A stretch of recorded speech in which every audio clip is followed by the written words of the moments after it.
ଆଉ ଗୋଟେ ମେନ୍ କଥା ଆମେ ଜାଣିବାକୁ ଚାହୁଁଛୁ ରାଜା ଆପଣ ତ ଯେତେବେଳେ ଫାଷ୍ଟ ଟାଇମ୍ ଯେତେବେଳେ ଆସିଲେ ମେଡ଼ିକାଲ ଲାଇନ୍ରେ ସେତେବେଳେ କେନ୍ଦ୍ରାପଡ଼ାରେ କେତେ ପାର୍ଟି ଅଛନ୍ତି ଆପଣ କେଉଁ ଜିନିଷ ଉପରେ ବେଶୀ ଫୋକସ୍ କଲେ କି ନା କରିବା ପାଇଁ ମୋ ମାଇଣ୍ଡ ଥାଏ ମୋ କଳାକାର ମାନେ ମୋର ଘର ମୋର ପିଲା। ମାନେ ଆଗ ସାଉଣ୍ଡ ସିଷ୍ଟମ୍ ଆଉ ଏବେକା ସାଉଣ୍ଡ ସିଷ୍ଟମ୍ରେ ମାନେ କ'ଣ ଫରକ ଆସିଛି? ତେଣୁକରି କେତେ ସେଟଅପ୍ ରହିଲେ ଆକ୍ଚୁଆଲି କାନକୁ ଶୁଣିବାକୁ ଭଲ ଲାଗିବ ସବୁ ଜିନିଷ ହାଇ ଫ୍ରିକ୍ୱେନ୍ସି ଲୋ ଫ୍ରିକ୍ୱେନ୍ସି ସବୁ ବାଲାନ୍ସ ହେଇକି ରହିବ କେତେ ସେଟଅପ୍ ଆପଣ ହିସାବରେ ଓପିନିଅନ୍ 18 ଲାଗୁ 30 ଲାଗୁ 50 ଲାଗୁ ତାদের ମନ ଦରକାର ନାହିଁ ଯେଉଁଟା ପବ୍ଲିକ୍ ସେଫ୍ଟି ପାଇଁ ଯେଉଁଠି ପ୍ରଶାସନ ଯାହା ପରମିଶନ ଆମେ ସେଇଥିରେ ବଜାଇବୁ ତାদের କିଛି ଅସୁବିଧା ସେମିତି ହେଇଥିଲା ତ ମିଟିଂ ହେଇଥିଲା ମିଟିଂ ଆମର ଗୋଟେ ନିୟମ ହେଇଥିଲା ନାଇଁ 4ଟା ଲାଇନର 4ଟା ଟପ୍ ଲଗାଇବା ତାକୁ କିଛିଟା ବ୍ୟାଣ୍ଡ ଅନୁମାନ ମାନିଲେନି ଯାହା ସକାଶେ ଆସୋସିଏସନ ଭିତରେ ବହୁତ ଡିଷ୍ଟର୍ବାନ୍ସ ହେଲା। ଗୋଟେ ହାଇ ବଜେଟ୍ କାମ ଅଛି ଗୋଟେ ସିଙ୍ଗଲ କାମ କିନ୍ତୁ ଗୋଟେ लो बजेट काम जोटा कंपटीशन पूरा हेवी अछि आपण कोडा चूज करिवे। सो हे एवरीवन जय जगन्नाथ मु शुभेंदु आ मो सहित अछंती शिवा ऑफिशियल डीजी। सो आमे आज जाउचु माँ बायाणी रो होम ग्राउंड बाजा तांको घर को जाउचु आज आमे तांको घरे आज आमे छोटो पॉडकास्ट नहले बाजाटा को कोन कह जाय हमर होम टूर को जाय तो सेटा डिस्कशन करिवु किछि क्वेश्चन मु रखिछि आ किछि क्वेश्चन शिवा ऑफिशियल भाई हमर डीजी जी आनी चंती तो किछि को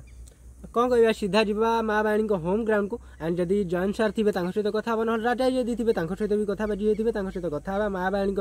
ବାଣୀ ମ୍ୟୁଜିକାଲଙ୍କ ବିଷୟରେ ଆଉ କିଛି ଏକ୍ସଟ୍ରା ଜାଣିବା ଯେଉଁଟାକି ସମସ୍ତେ କିଛି ଜାଣିନାହାନ୍ତି ସେ ବିଷୟରେ ଆଲୋଚନା କରିବା ସେଥିପାଇଁ ଟାଇମ୍ ୱେଷ୍ଟ କରିବାନି ସିଧା ଯିବା ମା ବାଣୀଙ୍କ ହୋମ୍ ଗ୍ରାଉଣ୍ଡକୁ ଆଣ୍ଡ ତାଙ୍କ ସହିତ କଥା ହେବା ସିଧା ପିଲା ଷ୍ଟାର୍ଟ କରିବା ଚାଲ।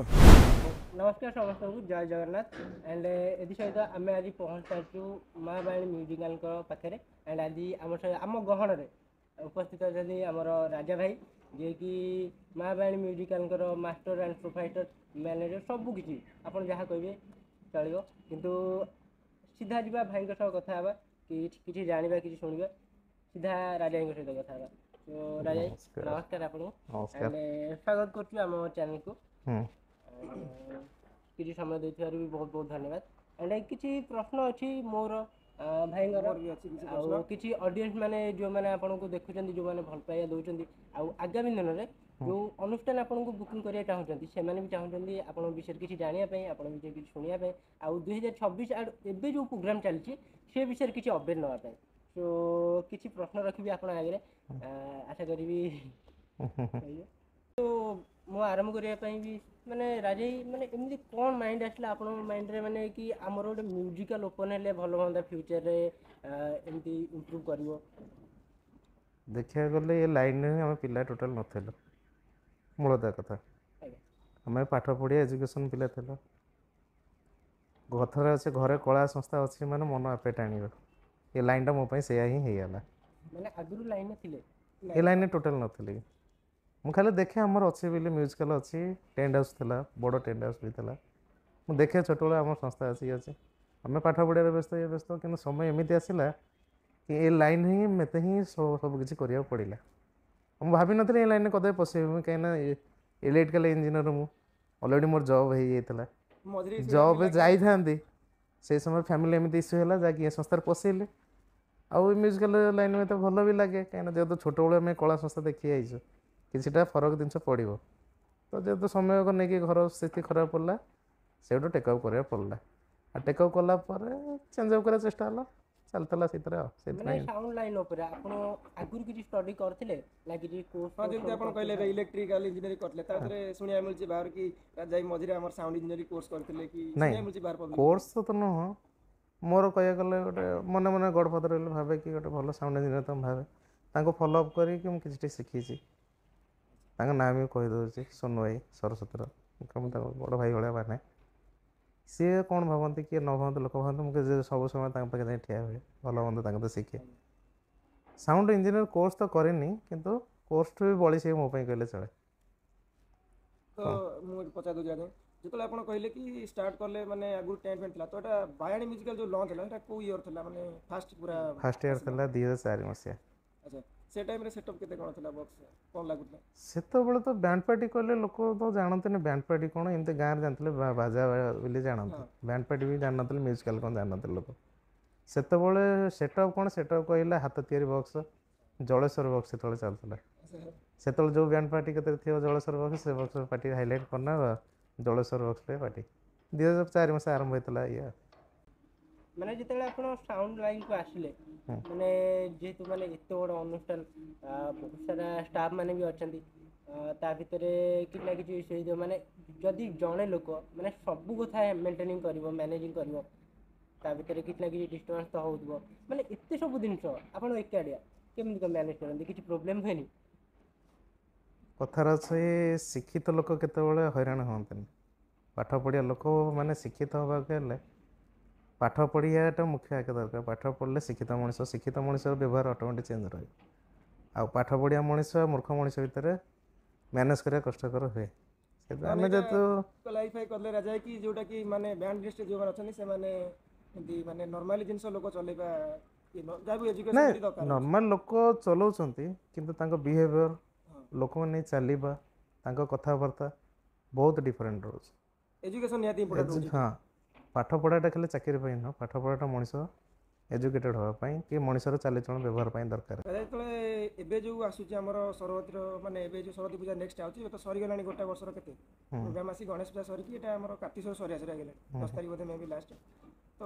ଅଡ଼ିଏନ୍ସ ପଚାରୁଛନ୍ତି କି ସରସ୍ୱତୀ ପୂଜାରେ କେତେ ପରସେଣ୍ଟ ସାଉଣ୍ଡ ଇନକ୍ରିଜ୍ ଦେଖିବାକୁ ମିଳିବ ମାନେ ଯେତିକି ପରସେଣ୍ଟ ଅଛି ସେଇଆ ଦେଖିବାକୁ ରହିବ ନା ତାଠୁ ଅଧିକା ଶୁଣିବାକୁ ମିଳିବ ନା ସେଇ ବାଲାନ୍ସ ରହିବ ସେଠି? ନାଇଁ ଏ ବର୍ଷ କିଛି ଚେଞ୍ଜ କରିବା ପ୍ଲାନିଂ କିଛି ନାହିଁ। ନେକ୍ସଟ ଇୟର ହଁ କିଛିଟା ହେଇଥାଇପାରେ। ଏ ବର୍ଷ ଚାହିଁବି ଲୋକଙ୍କୁ ଭଲ ପରଫର୍ମାନ୍ସ ଦେବା ପାଇଁ ଭଲ ଗୀତ ଦେବା ପାଇଁ କାହିଁକିନା ମୋତେ ଲୋକ ସାଉଣ୍ଡ ବିଷୟରେ ଜାଣନ୍ତି ନା ବାଇନା ସାଉଣ୍ଡ ହେଉଛି କିନ୍ତୁ ସଙ୍ଗୀତକୁ କେତେ ଧ୍ୟାନ ଦେଇନାହାନ୍ତି। କିନ୍ତୁ ମୋ ମାଇଣ୍ଡରେ ବି ସଙ୍ଗୀତ ପ୍ରତି ବେଶୀ ଧ୍ୟାନ ଦେବାକୁ ମାଇଣ୍ଡ ଆସିଛି। ନାଇଁ ଟିକେ ସଙ୍ଗୀତକୁ ଟାଇମ୍ ଦେବା ଯାହାକୁ ନେଇକି ଏ ସଂସ୍ଥା ଆଗେ ତାକୁ ଧ୍ୟାନ ଦେବା। ସାଉଣ୍ଡ ତ ଭାଇ ଆଜିକାଲି ତ ଚାଲିଛି ଲୋକ ତ ଜାଣିଛନ୍ତି ବକ୍ସ ଭିତରେ ଅଧିକା ପୁରେଇ ଦେଲେ ସାଉଣ୍ଡ ଜୋରରେ ହେଇଯିବ। ତାକୁ ଛାଡ଼ିକି ବି କିଛି ଜିନିଷ ଅଛି ବ୍ୟାଣ୍ଡ ନେଇ ଚାଲିବାକୁ ପଡ଼ିବ।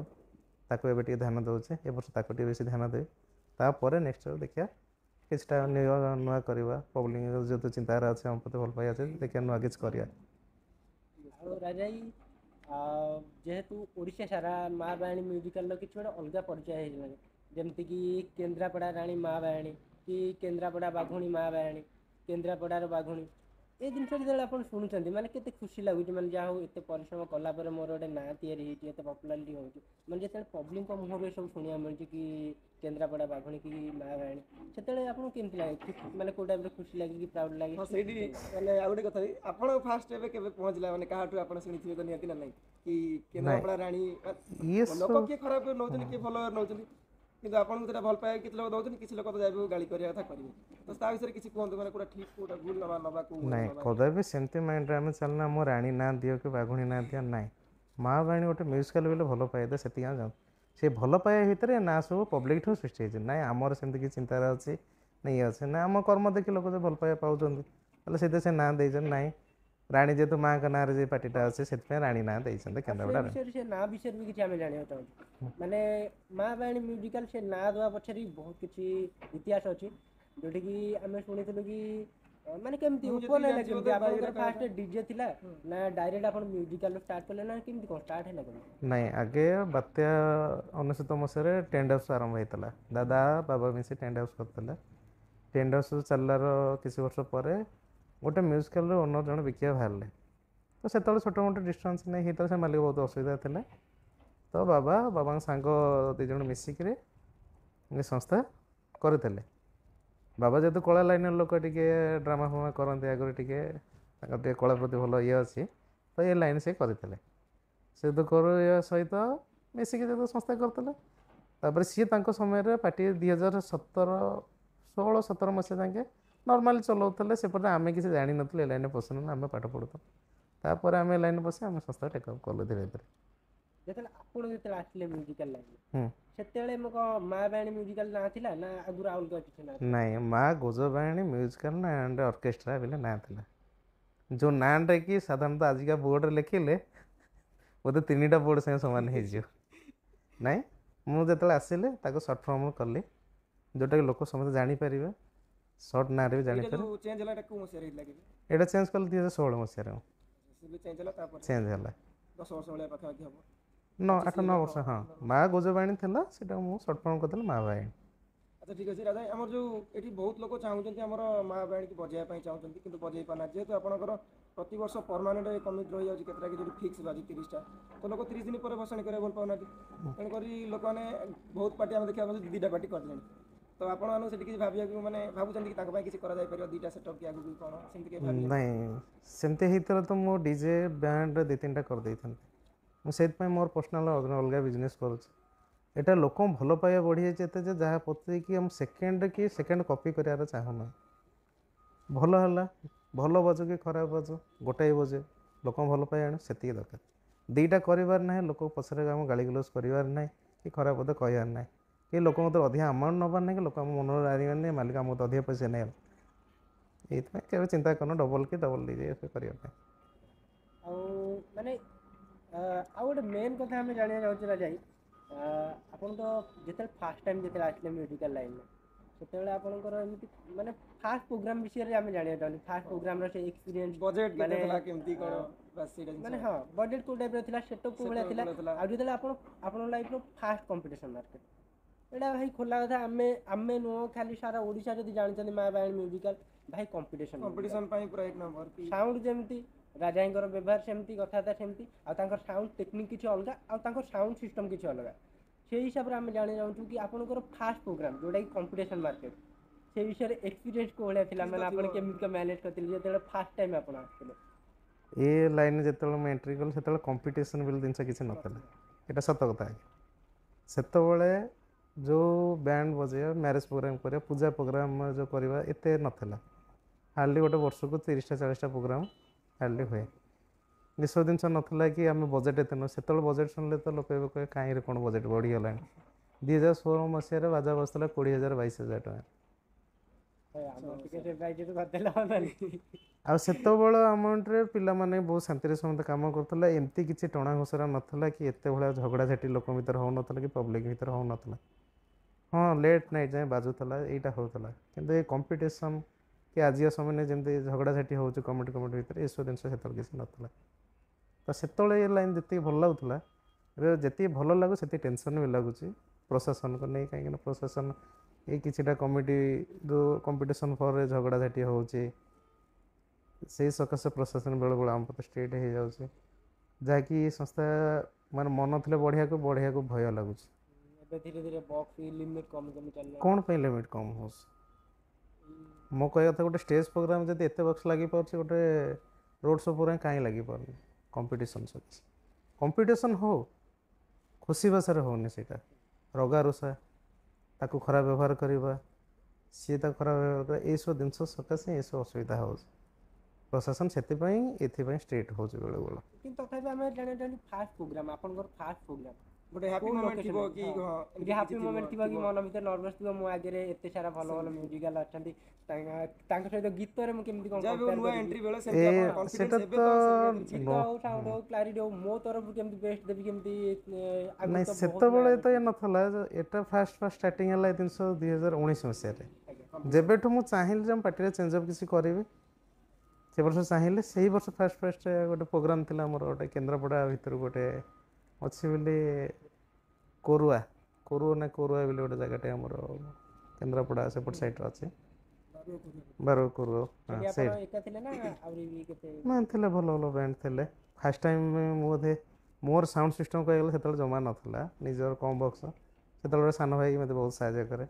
ଆଉ ଜଣେ ଲୋକ ମରିଗଲେଣି, ତ୍ରିଶକ୍ତି ଅନର ବୋଲି ଜଣେ, ସିଏ ମୋତେ ସାହାଯ୍ୟ କରନ୍ତି। ସେ ତାଙ୍କ ସାହାଯ୍ୟରେ ମୁଁ ଆଜି ଏତିକି ଜାଗାରେ ପହଞ୍ଚିଛି। ତାଙ୍କ ସକାଶେ ସେ ଜାଗାରେ ବଜାଇଲି। ମୁଁ କଦାପି ଭାବିନଥିଲି ଯେ ଏତେ ଭଲ ବାଜା ଭିତରେ ମୋ ପରଫର୍ମାନ୍ସ ଭଲ ହେଲେ। ଯେତେବେଳେ ଭଲ ହେଲା, ମୋତେ ଲୋକ ଭଲ ପାଇବା ଦେଲେ, ସେଠି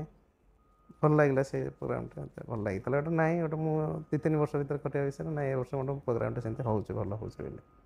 ଏଇ ଜାଗାରେ ମୁଁ ପଚାରିଦେବି, ମାନେ ଆପଣ ଏଠି ତ କେନ୍ଦ୍ରାପଡ଼ାରେ କେତେ ପାର୍ଟି ଅଛନ୍ତି, ଏବେ ଆପଣ କେଉଁ ଜିନିଷ ଉପରେ ବେଶୀ ଫୋକସ୍ କଲେ କି ନା କରିବା ପାଇଁ? କେନ୍ଦ୍ରାପଡ଼ା ଏତେ ଲୋକ ଆପଣଙ୍କୁ ଭଲ ପାଉଛନ୍ତି, ବାଣୀ ନା ଶୁଣିଲେ କି ଲାଇଟଲି ନେଉନାହାନ୍ତି, ଯାହାକୁ ଜାଣିଛନ୍ତି ସମସ୍ତେ, ରେପୁଟେସନ୍ ଏବେ ହାଇ ହେଇଗଲାଣି ପୁରା। ତ କ'ଣ କେଉଁ ଜିନିଷ ଉପରେ ବେଶୀ ବ୍ୟାଣ୍ଡ ଓନର୍ କହିଲେ ସେମାନେ ବୁଝନ୍ତି କ'ଣ ଆମେ ଓନର୍, କଳାକାର ସାଙ୍ଗରେ ମୋର ସମ୍ପୂର୍ଣ୍ଣ ଥାଏ। ମୁଁ ସେ ଓନର୍ ଭଳିଆ ଚାଲେନି। ମୋ ମାଇଣ୍ଡ ଥାଏ ମୋ କଳାକାର ମାନେ ମୋର ଘର, ମୋର ପିଲା। ଘରେ ଝଗଡ଼ାଝାଟି ଭଲ ମନ୍ଦ ଯେମିତି ହୁଏ, ସେମିତି ସେ ସଂସ୍ଥା କଲେ ହେବ। ମୁଁ ସେଥିପାଇଁ ତାଙ୍କ ସହିତ ମିଶିକି ସଂସ୍ଥା ଗଢ଼ିଥିଲି। ମୁଁ ଦେଖେ ନାହିଁ ଏ ପାର୍ଟି ଆସୁଛନ୍ତି ଭଲ ବଜାଉଛନ୍ତି। ମୋର ଅଲ୍ ଟାଇମ୍ ଫେଭରେଟ୍ କହିଗଲା ସରସ୍ୱତୀ ମ୍ୟୁଜିକାଲ୍, ମୋତେ ଭଲ ଲାଗନ୍ତି। ସେ ତାଙ୍କୁ ଫଲୋ ଅପ୍ କରିକି ବହୁତ ଜିନିଷ ଚେଷ୍ଟା କରେ। ସେତେବେଳେ ମୁଁ ଚାହିଁଲେ ସେମାନେ ଯଦି କରିପାରିବେ, ଆମେ କାହିଁ ନ କରିପାରିବୁ? ସେଟଅପ୍ ତ ସମସ୍ତଙ୍କର ସେମ୍ ନା, ସେଟଅପ୍ ତ ସେମ୍, ଜିନିଷ ତ ସେମ୍। ହଁ, ତାଙ୍କ ଭଳିଆ ଆମେ ବଜେଇ ଆଜି ପାରୁନୁ, କାଲି ତ ବଜେଇ ପାରିବେ। କିନ୍ତୁ ତା ଦେହରେ ବାଧାବିଘ୍ନ ସାଜୁଛି ଅର୍ଥ, ତା ସହିତ ସମୟ। ଦୁଇଟା ଅର୍ଥ ବାଧା ସାଜୁଛି। ଭଲ ହେଇଛି ଦେଖାଯାଉ ଆଗକୁ ଭଲ ହବ କି ଖରାପ ହବ ସେଇଟା ସମୟ କହିବ। ମାନେ ଏବେକା ମାନେ ଆଗ ସାଉଣ୍ଡ ସିଷ୍ଟମ ଆଉ ଏବେକା ସାଉଣ୍ଡ ସିଷ୍ଟମରେ ମାନେ କ'ଣ ଫରକ ଆସିଛି? ମାନେ ଆଗରୁ ଆମେ ଯେମିତି ଟପ୍ ବାଜୁଥିଲା ଏବେ ଲାଇନର ବାଜୁଛି। ପ୍ରାୟ ଟାଇମ୍ କମ୍ପ୍ଲେନ୍ ଆସୁଛି କି ଏବେ ଲାଇନରେ ବହୁତ ସାରା ପ୍ରୋବ୍ଲେମ୍ ହେଉଛି ଆମ ଓନର ଭାଇମାନଙ୍କୁ। କେଉଁ ଜାଗାରେ ଲୋ ଭୋଲ୍ଟେଜ୍ ପାଇଁ କଟିଯାଉଛି, କେତେବେଳେ ହାଇ ଭୋଲ୍ଟେଜ୍ ପାଇଁ କଟିଯାଉଛି, କେତେବେଳେ ଡିଜି ପ୍ରୋବ୍ଲେମ୍ରେ କଟିଯାଉଛି, କେତେବେଳେ ତ ବାଜୁ ବାଜୁ ସେମିତି କଟିଯାଉଛି। ତା ବିଷୟରେ ଆପଣଙ୍କର ଓପିନିଅନ୍ କ'ଣ? ପ୍ରଫେସନାଲ ଆଉ ରଫ୍ ଭିତରେ ଯେମିତି ଫରକ, ଏବେ ଲାଇନ୍ ରଫ୍ ହେଇଯାଇଛି ଆଉ ପ୍ରଫେସନାଲ ନାହିଁ କିଛି। ପ୍ରଫେସନାଲ କାହିଁକି ନାହିଁ କି ନା ଗୋଟେ ଜିନିଷ କମ୍ପାନୀରୁ ଫିଟେଡ଼ ହେଇକି ଯେମିତି ଗୋଟେ ସାଉଣ୍ଡର ଗୋଟେ ବାଲାନ୍ସିଂ ହେଇକିରି ତାର ସେଫ୍ଟି ଫିଚର୍ ହେଇକି ଆସିଥାଏ। ଏବେ କ'ଣ ନା ମନ ଇଚ୍ଛା ବକ୍ସ ଭିତରେ ଟ୍ୟାମ୍ପରିଂ କରି ଯାହା ନାହିଁ ତା ଭିଡ଼ିଆ କଥା। ଲାଉଡ଼ ସାଉଣ୍ଡ ପାଇଁ ଖାଲି ଫଲୋ ଅପ୍, ନହେଲେ ସାଉଣ୍ଡର କ୍ୱାଲିଟି କିଛି ନାହିଁ। ଆଉ କ୍ୱାଲିଟି ଚାହିଁଲେ ବି ଏଥିରେ କ୍ୱାଲିଟି ମିଳିବା କଷ୍ଟକର ହେବ। ତାପରେ ବି ଆମେ ଚେଷ୍ଟା କରି ବହୁତ ଟ୍ରାଏ କରି ତାକୁ କ୍ୱାଲିଟି କରିବା ଚେଷ୍ଟା କରୁଛୁ। ଆଉ କିଛି ଜଣ ବ୍ୟାଣ୍ଡ ଓନର ଅଛନ୍ତି ତାଙ୍କ ମାଇଣ୍ଡ ଖାଲି କମ୍ପିଟିସନ୍। ଆମେ କିନ୍ତୁ ଚାହୁଁନୁ କମ୍ପିଟିସନ୍ କରିବା ପାଇଁ, ସେମାନଙ୍କ ଚିନ୍ତାରାଜକୁ ପବ୍ଲିକ ଚିନ୍ତାରାଜ ଆମେ ବାଧ୍ୟ ହେଇ କରୁଛୁ। ଯାହା ପ୍ରାୟ ଅନୁଷ୍ଠାନ ମାନଙ୍କର ବି ଫରମାଇଶ ଆସୁଛି କି କମ୍ପିଟିସନ ନାଇଁ ସାଉଣ୍ଡ କମ୍ପିଟିସନ୍ ହଉ, କମ୍ପିଟିସନ୍ ସକାଶେ ଆଜି ସମୟ ଏମିତି ପହଞ୍ଚିଲାଣି ଖାଲି ଲାଉଡ଼ ସାଉଣ୍ଡ ଦରକାର, ଫିଲ୍ ସାଉଣ୍ଡ ନାହିଁ। ଆଉ ଆଗେ କମ୍ପିଟିସନ୍ ହେଉଥିଲା, ଆମେ ଦେଖିଛୁ 2012 ମସିହାରେ ବାଜା ଫଲୋ କରି ସେ କମ୍ପିଟିସନ୍ ଏବେ କମ୍ପିଟିସନ୍ ଭିତରେ ଆକାଶ ପାତାଳ ଫରକ। ପୁରା ଫରକ। ସେ କମ୍ପିଟିସନ୍ ଲୋକ 100 ଲୋକ ଠିଆ ହେଇ ଦେଖୁଥିଲେ, ଶୁଣୁଥିଲେ କିଏ ବଜାଉଛି କ'ଣ ହେଉଛି। ଏବେ ଶୁଣୁଛନ୍ତି କାହାର ସାଉଣ୍ଡ ଜୋରରେ ହେଉଛି। ଏବେ କ'ଣ ବାଜୁଛି ଆଉ କିଏ ଦେଖୁନାହାନ୍ତି। ଜଣେ କେତେ କଷ୍ଟ କରି ମାସ ମାସ ଧରି ରେଲସେଲ୍ କରି କ'ଣ ବଜାଉଛି କ'ଣ ନାହିଁ, ଖାଲି ଲାଉଡ଼ ସାଉଣ୍ଡ ଦରକାର। ଆଉ ଯେହେତୁ ପବ୍ଲିକ ଚାହୁଁଛନ୍ତି ଆମେ ସେ ହେଉଛୁ ବାଧ୍ୟ ହେଇ କରୁଛୁ, ନହେଲେ କିନ୍ତୁ ଆମକୁ ସାଟିସ୍ଫାଏ ସେ ଜିନିଷ ପ୍ରତି ଲାଗୁନି। ଧରାଯାଉ ମୁଁ ଏଇଠି ଖାଲି ଗୋଟେ ଜିନିଷ ପଚାରିଦେବି, ଯଦି ଆପଣ ସେଇ ଜିନିଷ କହୁଛନ୍ତି ସାଉଣ୍ଡ କମ୍ପିଟିସନ୍ ହେବା କଥା ନୁହଁ, ଏମିତି ସିଚୁଏସନ୍ ହେବା କଥା, ତ ଆପଣ ହିସାବରେ ମାନେ ସେଇ ଜିନିଷ କହିଲେ ଯେଉଁ କି ନା ଏତେ ଜିନିଷ କମ୍ପିଟିସନ୍ ବାଧ୍ୟରେ କରାଯାଉଛି ନା ନାହିଁ, ଲୋକମାନେ ନ ଚାହିଁକି ବି ଜିନିଷ ହେଇଗଲାଣି ଟ୍ରେଣ୍ଡ ଯେହେତୁ ଫଲୋ କରିବା ବାଧ୍ୟ। ତେଣୁକରି କେତେ ସେଟଅପ୍ ରହିଲେ ଆକ୍ଚୁଆଲି କାନକୁ ଶୁଣିବାକୁ ଭଲ ଲାଗିବ, ସବୁ ଜିନିଷ ହାଇ ଫ୍ରିକ୍ୱେନ୍ସି ଲୋ ଫ୍ରିକ୍ୱେନ୍ସି ସବୁ ବାଲାନ୍ସ ହେଇକି ରହିବ, କେତେ ସେଟଅପ୍ ଆପଣ ହିସାବରେ ଓପିନିଅନ୍ରେ ରହିବା ଦରକାର? ନାଇଁ ସେଟଅପ୍ 2ଟା ବକ୍ସ ହଉ କି 18ଟା ବକ୍ସ ହଉ କି 30 ବକ୍ସ ହଉ, ଗୋଟେ ଜିନିଷ କାନକୁ ଶୁଣିବା ଭଳିଆ ସାଉଣ୍ଡଟା ସ୍ମୁଥ୍ ରହିଲେ ଭଲ ଲାଗିବ। କି କାନ ଶୁଣିବାକୁ ଭଲ ଲାଗୁଥିବା ଜିନିଷ ଭଲ ଲାଗିବ। ଚୁଙ୍ଗାଟା ହେଇଛି କ'ଣ ପାଇଁ? ଦୂର ଦୂରାନ୍ତ ଶୁଣିବା ପାଇଁ। ଦୂର ଦୂରାନ୍ତ ନା ଗୋଟେ ଜାଗା ପବ୍ଲିକ୍ କି ସାଉଣ୍ଡ ପାଇଁ। ତାକୁ ଯଦି ଆମେ ଗୋଟେ ସାଉଣ୍ଡ ଇଏରେ ଲଗେଇ ତାକୁ କ୍ୱାଲିଟି ବାହାର କରିପାରିବା? ସେ ଜିନିଷ ଯଦି ହଁ କି ତା'ର କ୍ୱାଲିଟି କିଛି ରହିବ ନାହିଁ। ଯଦି ଆମେ ଲାଉଡ଼ ସାଉଣ୍ଡ ପାଇଁ ତାକୁ ସବୁ ୟୁଜ୍ କରାଗଲା,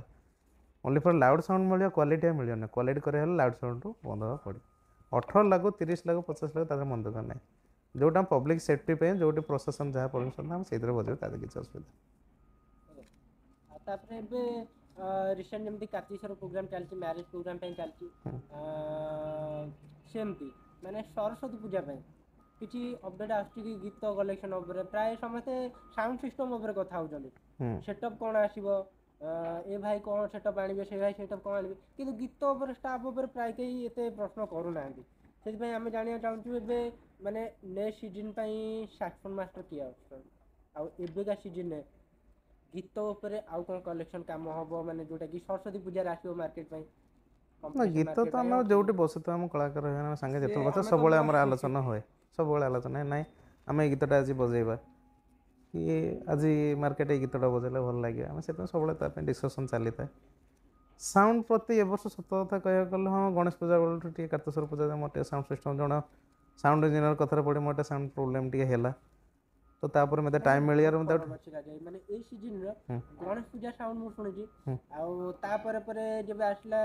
ଯେଉଁ କାର୍ତ୍ତିକେଶ୍ୱର ପୂଜା ଆସିଲା ସେଇ ସାଉଣ୍ଡ ଶୁଣିଛି, ବହୁତ ଫରକ ଅଛି। ମାନେ ହଠାତ୍ କିନି ଏମିତି ଚେଞ୍ଜେସ୍ ମାନେ ସେଇଟା ତା ଭିତରେ ହଠାତ୍ କିନି ଏମିତି କହିଥିଲେ ମୋର ଗୋଟେ ଭାଇଟେ ମାସାଗରେ ସେ ଭିଡ଼ିଓ ଅନଏକ୍ସପେକ୍ଟେଡ୍ ଭାଇରାଲି ପଳେଇଲା। ଆପଣ ନାଇଁ ସେଟା କହିବାର ମିନିଂ କିଛି ଅଲଗା ଥିଲା, ଲୋକ ତାକୁ ଓଲଟା ତାକୁ ନେଲେ। ନାଇଁ ମୋ ସେଟା କହିବାର ମିନିଂ ଥିଲା, ଆମର ଗୋଟେ ଆସୋସିଏସନ୍ଟା ହେଇଥିଲା, ଗୋଟେ ମିଟିଂ ହେଇଥିଲା, ମିଟିଂ ଆମର ଗୋଟେ ନିୟମ ହେଇଥିଲା, ନାଇଁ 4ଟା ଲାଇନର୍ 4ଟା ଟପ୍ ଲଗାଇବା, ତାକୁ କିଛିଟା ବ୍ୟାଣ୍ଡ ଅନୁମାନ ମାନିଲେନି, ଯାହା ସକାଶେ ଆସୋସିଏସନ୍ ଭିତରେ ବହୁତ ଡିଷ୍ଟର୍ବାନ୍ସ ହେଲା। ମୁଁ ସେଇ କଥା କହିଲି, ମୁଁ କହିଲି ନାଇଁ ଯଦି ସମୟ ଅଛି ତମେ ଯଦି ଜିନିଷ କରିବ କାର୍ତ୍ତିକେଶ୍ୱର ପୂଜା ଅପେକ୍ଷା କର, ଆମେ କିଛି କରିପାରିବୁ ଆମେ ସେଥିପାଇଁ କାର୍ତ୍ତିକେଶ୍ୱର ଆମେ ସେଥିପାଇଁ କାର୍ତ୍ତିକେଶ୍ୱର ପୂଜା 8ଟା ଲାଇନର୍ ଲଗାଇବା କଥାଟା ଥିଲା, କିନ୍ତୁ ଲୋକ ତାକୁ କିଛିଟା ବ୍ୟାଣ୍ଡକୁ ଦେଖି ଆକ୍ଷେପ କରିକି ନେଲେ। ନାଇଁ ଆମର ସେମିତି କୌଣସି ବ୍ୟାଣ୍ଡ ପ୍ରତି ମନରେ କିଛି ଇଏ ନାହିଁ, ଆମେ ଯାଇଛୁ ପବ୍ଲିକ୍ ଭଲ ପାଇବା ପାଇଁ, ସେତିକି ଆମ ପାଇଁ ଦରକାର। ପବ୍ଲିକ୍ ସକାଶେ ଆମେ ତାଙ୍କ ସହିତ ଭିଡ଼ାଭିଡ଼ି ହେଉଛୁ, ନାହିଁ କି ଆମ ପର୍ସନାଲ ରିଲେସନ୍ କିଛି ଖରାପ ନାହିଁ କି ପର୍ସନାଲ ଗର୍ଜସ୍ କିଛି ତାଙ୍କ ପ୍ରତି ନାହିଁ, କି ଆମେ ସେସବୁ ଜିନିଷ ନେଇ ଚାଲିଲେ ସଂସ୍ଥାରେ ଭଲ ସ୍ଥିତି ରହିବ ନାହିଁ ଆଗକୁ। ସେଥିପାଇଁ ଏସବୁ ଜିନିଷ ଆମେ ମାଇଣ୍ଡରେ ରଖିନୁ କଥା। ସେଥିପାଇଁ ନା ଏଇଟା ବି ଆପଣ ଠିକ କଥା କହିଲେ, କାରଣ ପ୍ରାୟ ଟାଇମ୍ ମୁଁ ଦେଖୁଛି ବ୍ୟାକଗ୍ରାଉଣ୍ଡ କିଛି କରିଥାନ୍ତି, ଯେହେତୁ ମୁଁ 2 ବର୍ଷ 3 ବର୍ଷ ହବ ସବୁ ସିଷ୍ଟମ୍ ଦେଖୁଛି, ପ୍ରୋଗ୍ରାମ ବି ଦେଖୁଛି, ତାପରେ କମ୍ପିଟିସନ୍ ଟାଇମ୍ରେ କମ୍ପିଟିସନ୍ରେ ଗୋଟେ ଜିନିଷ ଫେସ୍ କରୁଛି, କିନ୍ତୁ କମ୍ପିଟିସନ୍ ବ୍ୟାକଗ୍ରାଉଣ୍ଡରେ ଯେଉଁ କମେଣ୍ଟ ସେକ୍ସନ୍ ଆସୁଛି, କଲ୍ ପର୍ସନାଲ ଏବେ ତ କମେଣ୍ଟ ସେକ୍ସନ୍ ନାହିଁ, ଡାଇରେକ୍ଟ ଫୋନ୍ କରିଦେଉଛନ୍ତି, ସେ ଜିନିଷ ଦେଖୁଛି। କିନ୍ତୁ ମୋ ଫିଲ୍ କରିବା ହିସାବରେ ଭାଇ ମାନେ ଯେଉଁମାନେ ଓନର୍ ଭାଇ ଅଛନ୍ତି ତାଙ୍କ ଭିତରେ ସବୁ କିଛି ରିଲେସନ୍ ଠିକ୍, କିନ୍ତୁ ତାଙ୍କ ଭିତରେ ଡିଷ୍ଟର୍ବାନ୍ସ କରୁଛନ୍ତି କିଛି ମାନେ ଅନୁଷ୍ଠାନିକ ପିଲା, ଆଜ୍ଞା ସେଇଟା ହେଉଛି ଗୋଟେ ଅନୁଷ୍ଠାନ ପ୍ରତି ଭଲ ପାଇବା, ସେଥିପାଇଁ ଗୋଟେ ଗର୍ଜସ୍ ଟାଇପ୍ର ଗୋଟେ ମାଲିକ ଆମର ସେମାନେ ଗର୍ଜିଛନ୍ତି, କାହିଁକି ନାଇଁ ଆପଣଙ୍କୁ ଆମେ ଭଲ ପାଇବା ଦେଉଛୁ, କାହିଁ ଆପଣ ତାଙ୍କ ସହିତ ଲଢ଼ିଲେନି। ଭାଇ ସେଇଟା ନୁହେଁ, ଆମେ ଆମ ପରଫର୍ମାନ୍ସ ଭଲ ଦେବାକୁ ଚେଷ୍ଟା କରୁ, କାହା ସାଉଣ୍ଡ ସିଷ୍ଟମ୍ କେତେବେଳେ ବେଟର୍ ଥାଏ, କାହାର କେତେବେଳେ ଭଲ ହେବ, କାହାର କେତେବେଳେ ଖରାପ ହେବ, କିଏ ଆଜି କହିଦେଇ ପାରିବନି ଯେ ମୁଁ ଆଜି ସବୁବେଳେ ସାଉଣ୍ଡ ମୁଁ ଇଏ ଭଲ କରିଦେବି ସିଏ ଭଲ କରିଦେବି, ନାଇଁ ଆମେ ଆମର 100% ଦେବାକୁ ଚେଷ୍ଟା କରୁଛୁ, ଭଲ ହେଲେ ଆଜି ପ୍ରୋଗ୍ରାମ୍ ଭଲ ହେବ, କାଲି ଖରାପ ହେଲେ ଖରାପ ସେଇ ହେବ। ଭଲ ହେବାରୁ କିଛି ମାନେ ଆମକୁ ଦେଖିବା ମିଳେ, ଧର ଆଜି ଆମର ମାଲିକ ଭିତରେ ଧର ଓନର୍ ଭିତରେ ଭଲ ଅଛି, ସାଉଣ୍ଡ ଯଦି ଭଲ ଅଛି, କିଛି ମାଲିକ ତାକୁ ନେଗେଟିଭ୍ ୱେରେ ନେଉଛନ୍ତି କି ସାଉଣ୍ଡ ମାନେ ହେଉଛି ସେମିତି ଜିନିଷ ଆମେ ଦେଖିବା ମିଳୁଛି। ସବୁର ମୂଳ ବିଜନେସ୍ ପଇସା, ଆଉ କିଛି ନାହିଁ। ସେ ଠିକ୍ ଅଛି ଯିଏ ଭାଇ, ଚାହାନ୍ତି କଲା, ସେ କଥା ଉଠେଇବାଟା ଭଲ ନୁହଁ, କାରଣ ହଁ ଆମେ ସେଇଟା କାହା ତ କଥା ଠିକ୍ କଥା, କାହା ଠିକ୍ କଥା କଥା। ତେଣୁକରି ଏଇଟା ଗୋଟେ କ୍ୱେଶ୍ଚନ୍ ରହିବ, ଧର ଗୋଟେ ହାଇ ବଜେଟ୍ କାମ ଅଛି ବା ସିଙ୍ଗିଲ୍ କାମ, କିନ୍ତୁ ଗୋଟେ ଲୋ ବଜେଟ୍ କାମ ଯେଉଁଟା କମ୍ପିଟିସନ୍ ପୁରା ହେଭି ଅଛି, ଆପଣ କେଉଁଟା ଚୁଜ୍ କରିବେ? ଯୋଉଠି ମୁଁ କିନ୍ତୁ ବେଟର୍ ଫର୍ ବେଟର୍ ମୁଁ ଚିନ୍ତା କରୁଛି, ଯୋଉଠି ମାନେ ମାନେ ଏଇଟା ଶାନ୍ତି ଲାଗିବ। ପୁରୁଣା ଅନୁଷ୍ଠାନ ନୁହଁ, ନୂଆ ଆପଣଙ୍କ ଅଫର୍ ଆସିଛି, ସେଥିରେ ଆପଣଙ୍କ ଗୋଟେ ଧରିବେ ଗୋଟେ ପଡ଼ିବ, ହଁ ହଁ ତ ଆପଣ କେଉଁଟା ରେଫର୍ କରିବେ, କମ୍ପିଟିସନ୍ ଧରିବେ ନା ଆପଣ ନିଜ ଓପିନିଅନ୍? ନାଇଁ ଓପିନିଅନ୍ ଦେଖିବାକୁ ଗଲେ କମ୍ପିଟିସନ୍ ଧରିବାକୁ ଆଉ ଏତେ ଇଚ୍ଛା କ'ଣ ପାଇଁ ହେଉନି,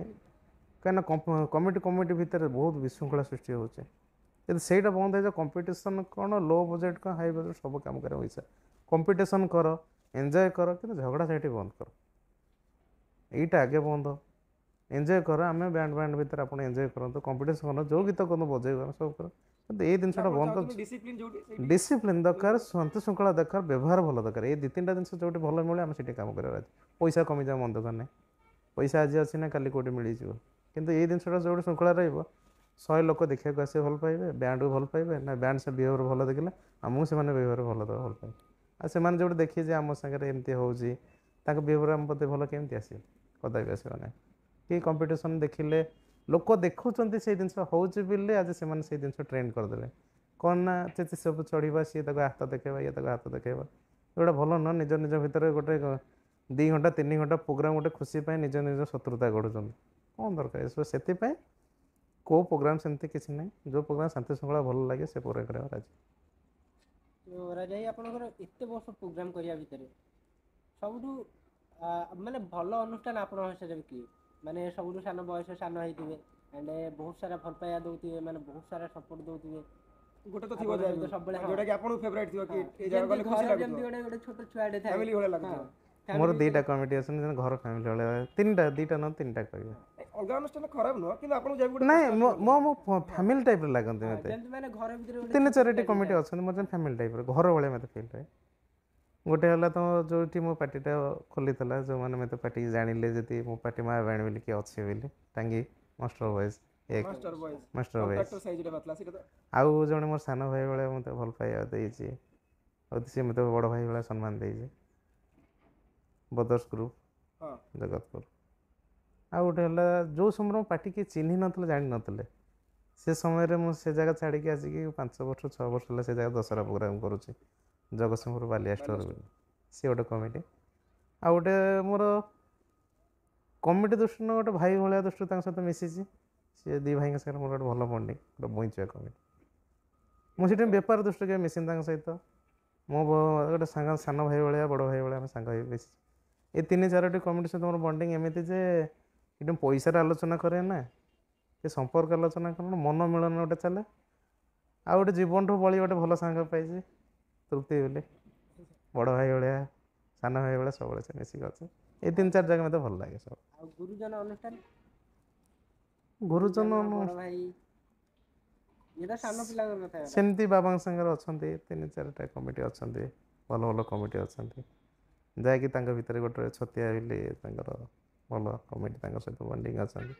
ତାଙ୍କର ଅଛନ୍ତି ବହୁତ ଭଲ ଭଲ ସମ୍ପର୍କ ଅଛି। ମୋ ସାଙ୍ଗେ ମିଶୁଥିବା କମିଟି ଯେଉଁମାନେ ଅଛନ୍ତି ମୋ ସାନ ଭାଇ ତାଙ୍କ ସହିତ ମୋର ଏଇମାନେ ଅଛନ୍ତି ସବୁ। ଠିକ୍ ଅଛି। ଏଇ ଆମର ନେକ୍ସଟ କ୍ୱେଶ୍ଚିନ୍ ପଚାରିବି, ଆମର ପାର୍ଟିରେ ସମସ୍ତେ କେତେ କିଏ ଓନର୍ ଅଛନ୍ତି ଯିଏ ବିଜନେସ୍ ଉପରେ ଫୋକସ୍ କରୁଛନ୍ତି, ସମସ୍ତଙ୍କୁ ଇକ୍ୱାଲି ଦେଖୁଛନ୍ତି, ତ ମୋ ହିସାବରେ ମୁଁ ଗୋଟେ ଓପିନିଅନ୍ କ୍ୱେଶ୍ଚିନ୍ ପଚାରିବି କି ଆମର ଲୋଡ଼ିଂ ଅନଲୋଡ଼ିଂ ଯିଏ ଇଏ ଲେଭେଲରେ କାମ କରୁଛନ୍ତି, ମୋ ହିସାବରେ ଦେଖିବାକୁ ଗଲେ ସେମାନଙ୍କ ପାଇଁ ଜାଣି ପାର୍ଟି ଚାଲିବ ପହଞ୍ଚିବ ରାତି ଅନିଦ୍ରା ହେଇକି ଆପଣ ସବୁ କିଏ ରେଷ୍ଟ କରିଥିବେ ସେମାନେ ଜାଣି ପାର୍ଟିଟା ଷ୍ଟାର୍ଟ କରିବେ ନା ତ ଆପଣ ସେମାନଙ୍କ ପାଇଁ କ'ଣ କହିବେ ସେମାନଙ୍କୁ କେତେ ଇମ୍ପୋର୍ଟାନ୍ସ ଦିଅନ୍ତି ସେମାନଙ୍କ ପାଇଁ ହିଁ ପାର୍ଟି ଚାଲିଛି ମୋ ଜାଗାରେ ମୁଁ ତ ସମସ୍ତଙ୍କ ସାଙ୍ଗେ ମିଶିକି ମୁଁ କେବଳ ଓନର ଭଳିଆ ପାର୍ଟିରେ କେବେ ଯାଏନି ମୋ ପିଲାଙ୍କ ସହିତ ଯେଉଁମାନେ କଳାକାର ଅଛନ୍ତି ଯେଉଁମାନେ ମୋ ପାର୍ଟିରେ କାମ କରୁଛନ୍ତି ସମସ୍ତେ ମୋ ପାଇଁ ସମାନ ଯେହେତୁ ସେମାନଙ୍କ କର୍ମ ହିସାବରେ ତାଙ୍କ ପ୍ରାପ୍ୟ ପାଉଛନ୍ତି ସେଇଟା ଦୋସରା କଥା କିନ୍ତୁ ମୁଁ କେବେ କାହାକୁ ମୋର ଇଏ ପିଲା ସିଏ ସେ ପିଲା ମୋର ସେମିତି କିଛି ଆଲୋଚନା ନାହିଁ ସମସ୍ତଙ୍କୁ ଇକ୍ୱାଲି ମୋର ସମସ୍ତେ ଇକ୍ୱାଲି ମୁଁ ସମସ୍ତଙ୍କୁ ବସି ଉଠିକି ଖାଇ ପିଏ ମୋର ସେମିତି କିଛି ନାହିଁ ତାଙ୍କ ସହିତ ଆଉ ଭାଇ ଆମେ ଯେମିତି ଜାଣିଛୁ ଆପଣ ମା ବ୍ୟାଣ୍ଡ ମ୍ୟୁଜିକାଲ ସାଉଣ୍ଡ ସିଷ୍ଟମ ଉପରେ ବହୁତ କିଛି କାମ କରୁଛନ୍ତି ଠିକ୍ ସେମିତି ମାନେ ବ୍ୟାଣ୍ଡ ଜଗତରେ ଆପଣଙ୍କର ଏମିତି କିଏ ଅଛନ୍ତି ସାଉଣ୍ଡ ସିଷ୍ଟମରେ ମାନେ ଏଇ ସାଉଣ୍ଡ ଇଞ୍ଜିନିୟର ଭାଇ ଅଛନ୍ତି ଯିଏକି ଆପଣଙ୍କୁ ବହୁତ ଭଲ ଲାଗନ୍ତି କି ନାଇଁ ତାଙ୍କ କାମ ବହୁତ ପରଫେକ୍ଟ ଆଣ୍ଡ ମାନେ ଭଲ ଲାଗେ ମାନେ ସାଉଣ୍ଡ ଇଞ୍ଜିନିୟର ବିଷୟରେ କେଉଁ ଭାଇ ଆପଣଙ୍କୁ ଭଲ ଲାଗନ୍ତି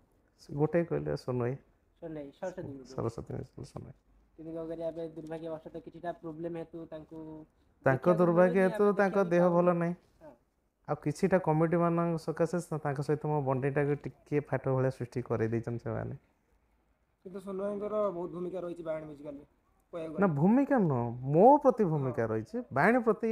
କହିବେନି ସେଇଟା ମୋ ପ୍ରତି କାହିଁକି ନା ତାଙ୍କୁ ଯେହେତୁ ମୋର କେହି ଗୁରୁ ନାହାନ୍ତି ମୁଁ ତାଙ୍କୁ ମନେ ଗୁରୁ ବୋଲି ଭାବେ ତାଙ୍କ ସହିତ ବହୁତ କିଛି ଜିନିଷ ଡିସ୍କସନ୍ କରେ ଆଲୋଚନା କରେ ଯେତେବେଳେ ପାଟି ପାଖରେ ଥାଏ ନା ଭାଇ ଏଇଟା କରିବା କେମିତି କରିବା ଏଇଟା କରିବା ଏମିତି କରିବା ଭାଇ ନ କହିଲେ ବି ତାଙ୍କ କଥା ପଦକରେ ମୁଁ ବହୁତ କିଛି ଜାଣିନି ଯାହାକି ତାଙ୍କ କଥାରୁ ମୋତେ ଶିକ୍ଷା ମିଳେ ବହୁତ କିଛି ଆଉ ମୁଁ ଯେହେତୁ ପଢ଼ିବା ପିଲା ଯେହେତୁ ଇଲେକ୍ଟ୍ରିକାଲ ଇଞ୍ଜିନିୟର ପଢ଼ାପଢ଼ି କରିଛି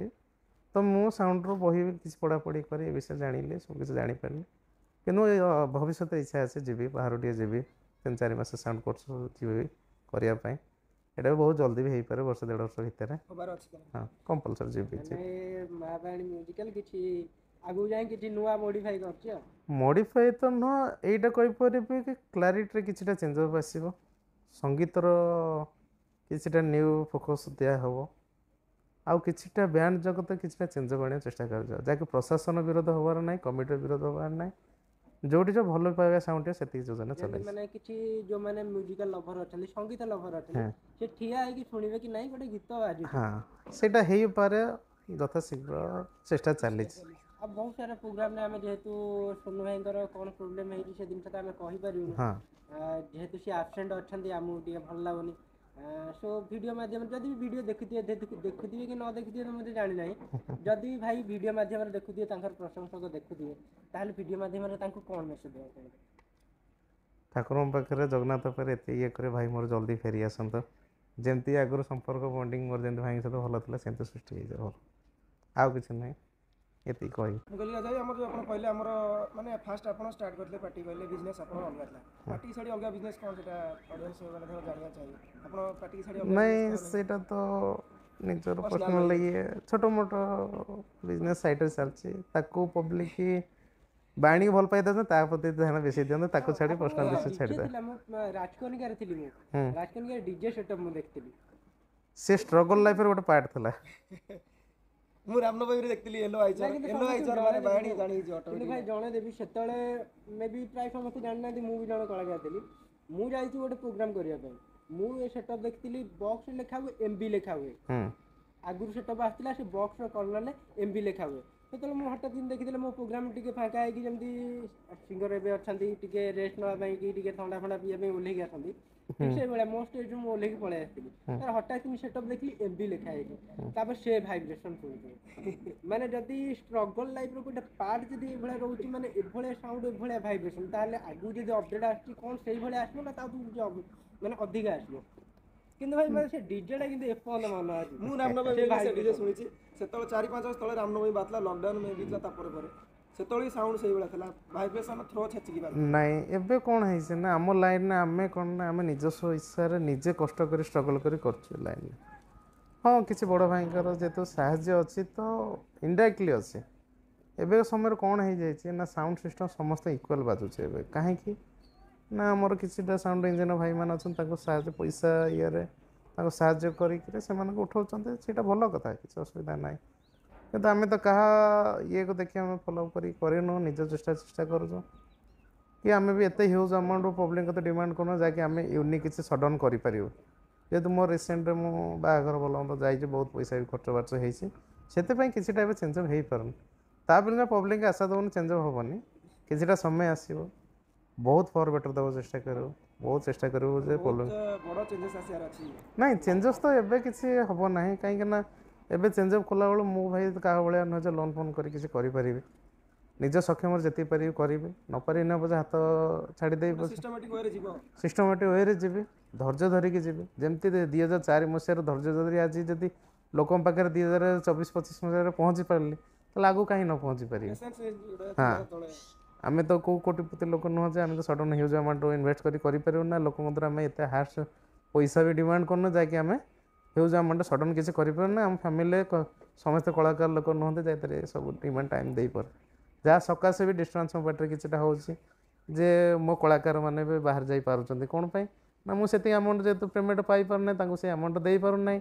ସେମାନଙ୍କ ବି ଭବିଷ୍ୟତ ଅଛି, ସେମାନେ ଅନ୍ୟ ଜାଗା ଯାଇପାରିବେ ଭଲ ପାଉଛି। ଆପଣଙ୍କ ହିସାବରେ ଏବେ ସାଉଣ୍ଡ ସିଷ୍ଟମରେ ଯେତିକି ମାନେ ଖର୍ଚ୍ଚ ହେଉଛି,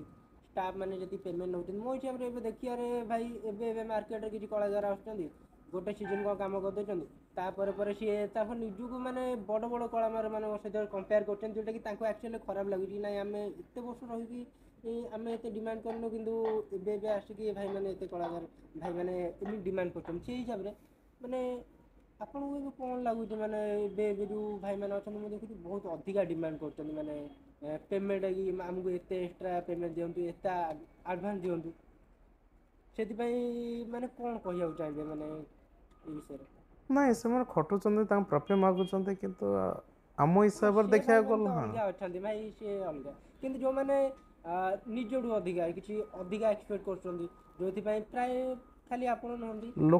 ପିଲା ଏବେ କଳାକାର କିଛି ଭାଇମାନେ ଅଛନ୍ତି ଯେଉଁମାନେ ନୂଆ ନୂଆ ଆସେ, ସେମାନେ ଭାବୁଛନ୍ତି ଆମେ ପୁରୁଣା କଳାକାର କ'ଣ ଆମ ଆଗରେ, ତାଙ୍କ ମାଇଣ୍ଡରେ ଏକରେ ଇଏ ଆସୁଛି ଆମେ ନୂଆ ଯୁଗର ପିଲା, ଆମେ ଯାହା କରିପାରୁ ସେ କିଛି କରିପାରିବେନି।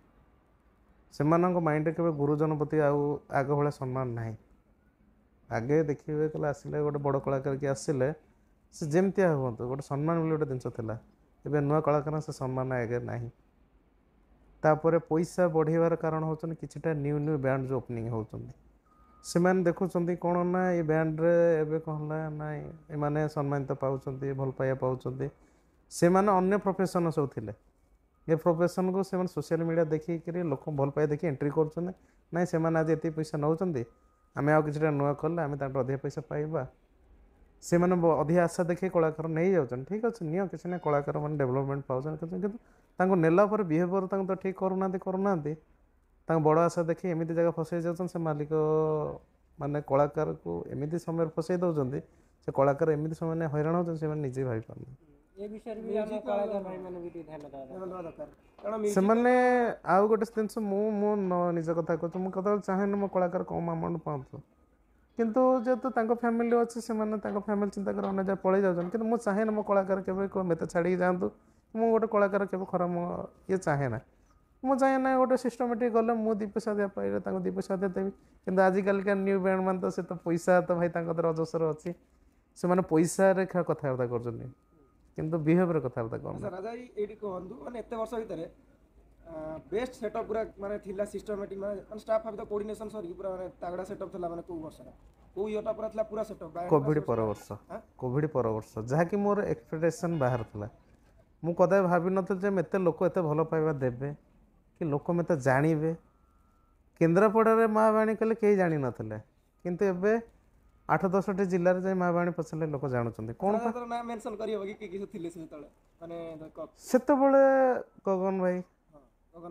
ଗଗନ ଥିଲେ, ରବି ଥିଲେ, ସାକ୍ସଫୋନ୍ ରବି ମାଷ୍ଟର ଥିଲେ, ସିଙ୍ଗର ଆମର ତାପସାଇ ବୋଲି ଜଣେ ବହୁତ ପୁରୁଣା ସିଙ୍ଗର ଆମର ଥିଲେ, ଦେବା ଭାଇ, ଝିଲ ଦିଦି, ରିଦିମର ସୁଶାନ୍ତ ଭାଇ ଥିଲେ, କୈବଲତା ବୋଲି ଜଣେ ସିଙ୍ଗର ଥିଲେ, କିଛି ସେମିତି ଏକ୍ସପେକ୍ଟେସନ୍ କିଛି ନଥିଲା, କିନ୍ତୁ ଏତିକି ଥିଲା ଆମେ କ'ଣ କରିବା, କଷ୍ଟ କରିବା। ଆଉ ସେତେବେଳେ କଳାକାର ଏବେ କଳାକାର ବି ତ ବହୁତ ଡିଫରେଣ୍ଟ। ସେତେବେଳେ ଯେଉଁ ଆମେ ମାସେ ରିହର୍ସାଲ୍ କରିଛୁ, ଗୋଟେ କହିବାକୁ ଗଲେ ଯେମିତି ସଙ୍ଗୀତକୁ ଆମର ଖାଇବା ଭାତ ଥାଳି କରିଦେଇଛୁ ପୁରା।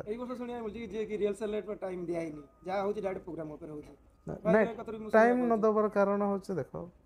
ଫ୍ୟାମିଲି ଗୋଟେ ଜିନିଷ ଅଛି, ଯେହେତୁ ମୋର ଏ ବର୍ଷ ପ୍ରଥମ ବାହାଘର ହେଲା, ବାହାଘର ବର୍ଷ ବହୁତ କିଛି ଜିନିଷ ଥାଏ, ଟାଇମ୍ ଦେବାକୁ ପଡ଼େ। ପ୍ରଥମ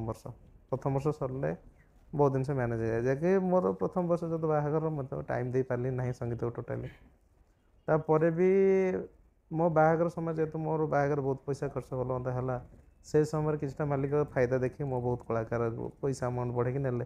ठीक है से कलाकार अधिक पैसा पाइला गले गला पर भी से जगह हैरान होती नहीं हईरान तो होउछन बहुत सारा कलाकार जाइछन आपण म्यूजिकल जो माने माने प्राय समस्त नुहति किसी किसी जगह एमती किसी किसी म्यूजिकल अच्छा भाई मैंने एठी देखी गोटे अलग प्रकार से बजेवा स्टाइल से गाइबा स्टाइल से माने से थ्रो था माने देखिले लगुला हाँ भाई जन कौन बजाऊँ ठिया शुणा लगुला से कोऑर्डिनेशन बनी पारनी से जिंस सेठी कोऑर्डिनेशन काई बनी पारनी एठी तो भी कलाकार अछंती हां पैसा पे कोऑर्डिनेशन बनुतला म्यूजिक टा से माने आउटपुट सेठी देई बनत कैसे बेले पैसा पे जा तांग नष्ट होउछ से जिंस अलगा से भाई जे बुझी पारिए कला को भाई ठीक अछि जे न बुझी पारिए नै किंतु जो क्वेश्चन एबे केही पचार नांदी मे भी कोनसी ओनर भाई मानन कि काहा को पचार नांदी से जिंस हम रखिया चाहि सोशल मीडिया ऊपर जिते सोशल मीडिया नाला आम तो एवं आसू आप सान पिला कि सान भाई हिसाब से कहले चले जो सोशल मीडिया नाला से प्राय समस्त देखा जाते प्रोग्राम कि माँ बाई म्यूजिकल से कौन बजाऊे आम जी देखिए आसी आम बुकिंग करार अच्छे म्यूजिकल कौन बजाऊँ कि ये म्यूजिकल से म्यूजिकल कौन बजाऊँ देखा आसते एत कि नाला जो सोशल मीडिया जुग आसला समस्त वीडियो बनइले यूट्यूबर हेले तापर सब ए टू जेड सब जिन सोशल मीडिया जड़े कौटी न जाकि भी घर बस देखिपर ये सोशल मीडिया माने आपन को कौन माने कौन फैसिलिटी मिलची माने कौन आपनकर माने भल होउची कौन कौन खेती होउची से विषय आमे जानिया चाहूची माने से दिन से जानिया चाहूची सोशल मीडिया रे जो वीडियो सब पछे ता भाई कौन माने भल एटा होचे नाही गोटे न्यू बैंड के भल मंद जो माने बाहर सन से माने अति शीघ्र पब्लिक पार पहुंच परन एटा सहज ही जाय तापर डीमेरिट बेसी कौन होचे ना नेचुरल जगह घटुवा घटना से माने प्रॉपर जानि पारु नांते सेटा गोटे जिंस फील होची कंपटीशन कंट्रोवर्सी जाउची से गोटे जिंस तापर सोशल मीडिया आसला पर हम हाँ कलाकार भाई माने हाइलाइट हेले कलाकार भाई माने जानिले दी पैसा पाउछंती किंतु से माने जे तो पैसा आशा रे अन्य पार्टी के जाई के निजर ओजन हारुछन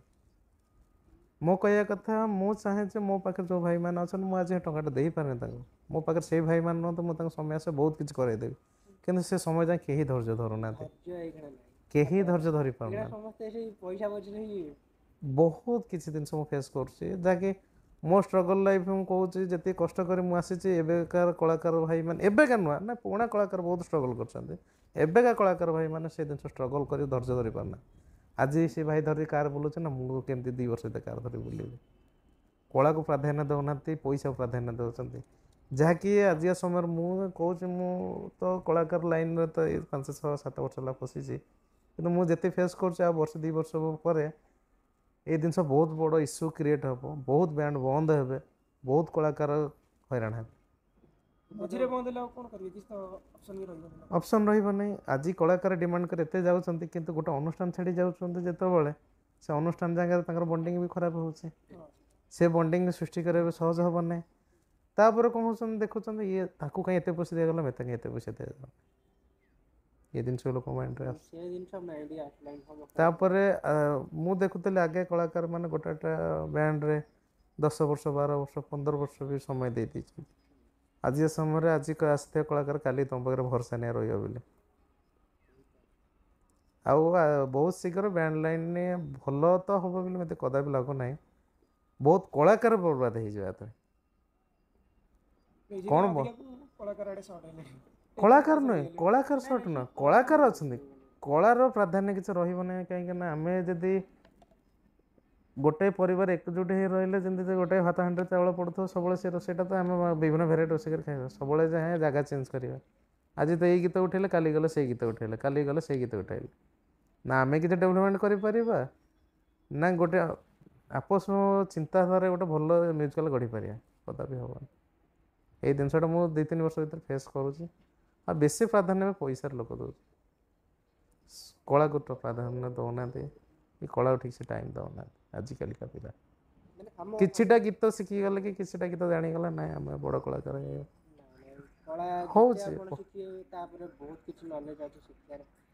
बहुत किसी टाइम भी देवा पड़े बहुत किसी शिखा पड़े जिते शिखिबे भाई सरीबनी कला गोटे एमिति लाइन मुझे जाइथिली मु आज के समय किछिटा कलाकार कहूँ जो कह मालिक मैंने कलाकार को अफोर्ड दौरान टाइम दौरान पाखे तुम रुह तुम बहुत किसी फायदा पाइब समय आस ଆଉ ଯଦି ପଇସା ପାଇଁ ଯାଉଛ ତାହେଲେ ବଡ଼ ବଡ଼ ମାଲିକ ଦେଇ ଯାଅ, ତାଙ୍କ ତ ପଇସା ପାଇବ, ଆଉ କିଛି ପାଇବନି, କଳାର ପ୍ରାଧାନ୍ୟ ପାଇବନି। କିନ୍ତୁ ଏଇ ସୋସିଆଲ ମିଡ଼ିଆ କଥା ଆପଣ କ'ଣ କହିବେ? ଯେଉଁମାନେ ଭିଡ଼ିଓ ବନାଉଛନ୍ତି ଯେଉଁଥିପାଇଁ ଆପଣଙ୍କର କେତେ ପ୍ରଫିଟ୍ ହେଉଛି କେତେ ଲସ୍ ହେଉଛି କିଛିଟା ଟାଇମ୍ରେ ଏମିତି ମୁଁ ଦେଖିଛି, ମାନେ ମୁଁ କରୁଛି ବୋଲି ଗର୍ବ ନାହିଁ ଭାଇ, ମୁଁ ବହୁତ ଟ୍ରାଏ କରିଛି କମ୍ପିଟିସନ୍ ବେଳେ ହଉ ସଙ୍ଗ କଲେକ୍ସନ୍ ହଉ ମିଡ଼ିଲ୍ରେ ରହିବା ପାଇଁ, ସେଇଟା ସିଚୁଏସନ୍ ଉପରେ ଡିମାଣ୍ଡ କରେ। ଯଦି ଲୋକ ଇଏ ହେଲେ ତ ସେମିତି ଆମକୁ ଆସେ କମେଣ୍ଟ ବହୁତ ଧର ଗୋଟେ ଲୋକ ଭିଡ଼ ଅଛନ୍ତି ତା ଭିତରୁ ଗଲେ ଆମର ବି କ୍ଷତି ହେବାର ଚାନ୍ସେସ୍ ଅଛି, ତା ଆଗରେ ଛିଡ଼ା ବହୁତ ସାରା ଲୋକ ଅଛନ୍ତି, ଆମେ ବି ମଝିରେ ନାଚୁଥିବେ ସମସ୍ତେ ରହିବାର ଯୋଉଠି ସୁବିଧା ହବ ତ ସୁଟ୍ ହବ ନା ସେଟା ସେଟା ସୁଟିଂ ହେଉଛି। କିନ୍ତୁ କିଛି ୟୁଟ୍ୟୁବର ଅଛନ୍ତି ଜାଣି ଜାଣି କଣ୍ଟ୍ରୋଭର୍ସି ଷ୍ଟାର୍ଟ କରୁଛନ୍ତି, ମାନେ ସୋସିଆଲ ମିଡ଼ିଆ ପାଇଁ, ମାନେ ମୋ ତରଫରୁ ଏଇଟା ଶିବା ଅଫିସିଆଲ ଡିଜି ତରଫରୁ ଆପଣଙ୍କୁ କ୍ୱେଶ୍ଚିନ୍, ସୋସିଆଲ ମିଡ଼ିଆ ପାଇଁ ମାନେ ଆପଣଙ୍କୁ କେତେ ପ୍ରଫିଟ୍ ହେଉଛି କେତେ ଲସ୍ ହେଉଛି ମାନେ ଏଇ ୟୁଟ୍ୟୁବର ପାଇଁ, ମାନେ ସେ ଜିନିଷ ମୁଁ ଜାଣିବାକୁ ଚାହୁଁଛି। ପ୍ରଫିଟ୍ ତ ନୁହଁ କହିବେ, ଆଜି ସମୟ ଲସ୍ ହେଉଛି, ଲସ୍ ରିଏଲ୍ ଜିନିଷ ପହଞ୍ଚି ପାରୁନି ନୁହଁ, ଭଲ ଯେତିକି ହେଉଛି ଲୋକଙ୍କ ପାଖରେ ଭିଡ଼ିଓ ପହଞ୍ଚେ, ଲୋକ ଜାଣୁଛନ୍ତି ୟୁଟ୍ୟୁବରେ ଇଏ ଅଛି ସିଏ ଅଛି ଭଲ ଜାଣୁଛନ୍ତି, କିନ୍ତୁ ଆ ସକାଶେ ବହୁତ ବ୍ୟାଣ୍ଡ ଭିତରେ ବ୍ୟାଣ୍ଡର ଭିତରେ ହିଁ ଡିଷ୍ଟର୍ବାନ୍ସ ହେଉଛି, ଖାସ୍ କରି କଳାକାରମାନଙ୍କ ଭିତରେ। କିଛିଟା କଳାକାରଙ୍କୁ ଆମେ ହାଇଲାଇଟ୍ କରାଯାଉଛି, ହାଇଲାଇଟ୍ କଲା ପରେ ତାଙ୍କର ଯେମିତି ନିଲାମ କରାଯାଏ ପଇସାର ନିଲାମ ଅଛି। ଆଉ ଯଦି ହେଲା ଠିକ୍ ଅଛି, ଗୋଟେ କଳାକାର ଅଧିକା ପଇସା ପାଉଛି, କିନ୍ତୁ ମାଲିକ ସେ ଅଧିକା ଡିମାଣ୍ଡ କରୁଛି, ମାଲିକ ଯେତେବେଳେ ଅଧିକା ଡିମାଣ୍ଡ କରୁଛି ସେତେବେଳେ କମିଟି ଆଗରେ ମାଲିକ ଖରାପ ହେଉଛି, ସେଥିପାଇଁ ଅଧିକା ବଢ଼ିବାକୁ ପଡ଼ୁଛି। ତ ମୁଁ ଆଜି ସମୟ ସେତିକି କରିନି ବୋଲି ଆଜି ସମୟ ମୁଁ ବହୁତ କିଛି ଜିନିଷ ଫେସ୍ କରୁଛି। ପର୍ସନାଲି ଆମେ ସେଇଟା ଠିକ୍ ଅଛି ରାଜା, ସେଇଟା ଗୋଟେ କଥା। ଆଉ ଗୋଟେ କ୍ୱେଶ୍ଚିନ୍ ଏଠି ରହିଲା କି ମୋତେ ପର୍ସନାଲି କଣ୍ଟାକ୍ଟ ଆସିଥିଲା କି ରାଜାଙ୍କୁ କଲ୍ କଲେ ସେ ରିସିଭ୍ କରୁନାହାନ୍ତି, ମାନେ ଗର୍ବ ତାଙ୍କର ହେଇଗଲାଣି, ଏମିତି କ୍ୱେଶ୍ଚିନ୍ ଆସୁଛି କି ଫୋନ୍ ରିସିଭ୍ କରୁନାହାନ୍ତି ବିଜି, ତ ଏମିତି ପ୍ରୋବ୍ଲେମ୍ ହେଉଛି, ତମେ ବିଷୟରେ କିଛି ସେଇଟା ଦେଖେଇ ଦେଲେ ଜାଣିପାରିବେ ଲୋକ।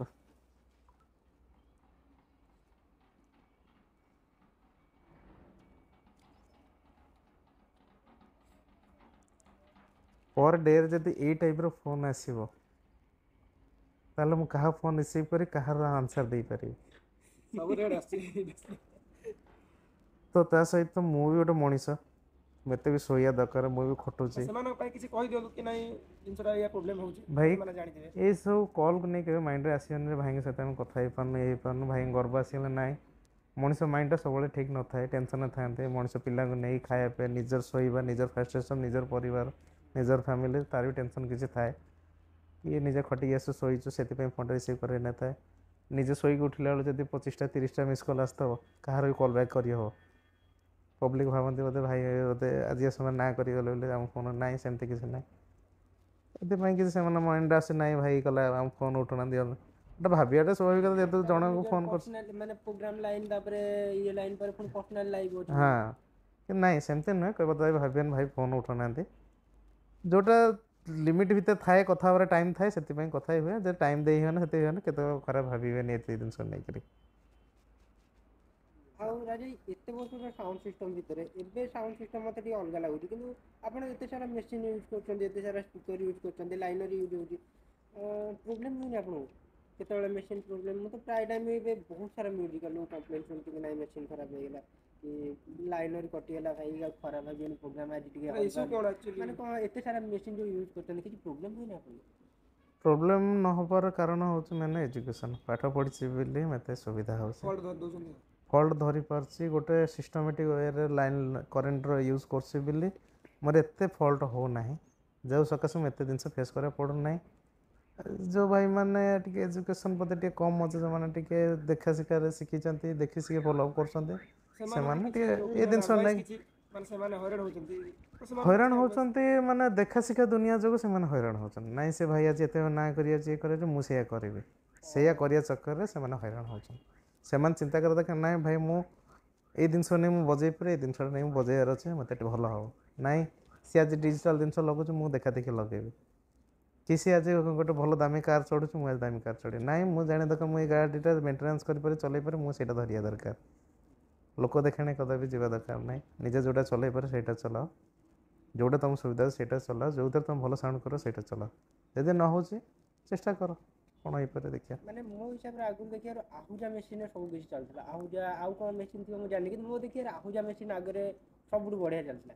ଏବେ ଯେଉଁ ବେଟା ଜାଇପୋର ଲାଗୁଛି ତା ଦେହରେ ଆପଣ କେତେ ସାଟିସ୍ଫାଏ ଅଛନ୍ତି? ବେଟା ଜାଇପୋର ଆମର ଯେମିତି ମାନେ DSP ତାପରେ ଆପଣ କେତେ ସାଟିସ୍ଫାଏ ନାଇଁ ଯୁଗ ନେଇ ଜିନିଷ ବାହାରୁଛି, ଡେଭଲପମେଣ୍ଟ ଜିନିଷ ବାହାରୁଛି, ଲୋକ ଚାହୁଁଛନ୍ତି ଭିନ୍ନ ଭିନ୍ନ ସାଉଣ୍ଡ ଭିନ୍ନ, ସେଥିପାଇଁ ଡେଭଲପମେଣ୍ଟ ଜିନିଷ ତାର କିଛି ନାହିଁ, ଠିକ୍ ଅଛି ଟେକ୍ନିକାଲ ଦାଦା, ବଢିଲା। ଏଇଠି ଆପଣ ଗୋଟେ ଛୋଟ ରିକ୍ୱେଷ୍ଟ, ଆମେ ଯଦି କହିବାକୁ ଚାହିଁବେ ତ କହିବେ, ନହେଲେ ନାହିଁ।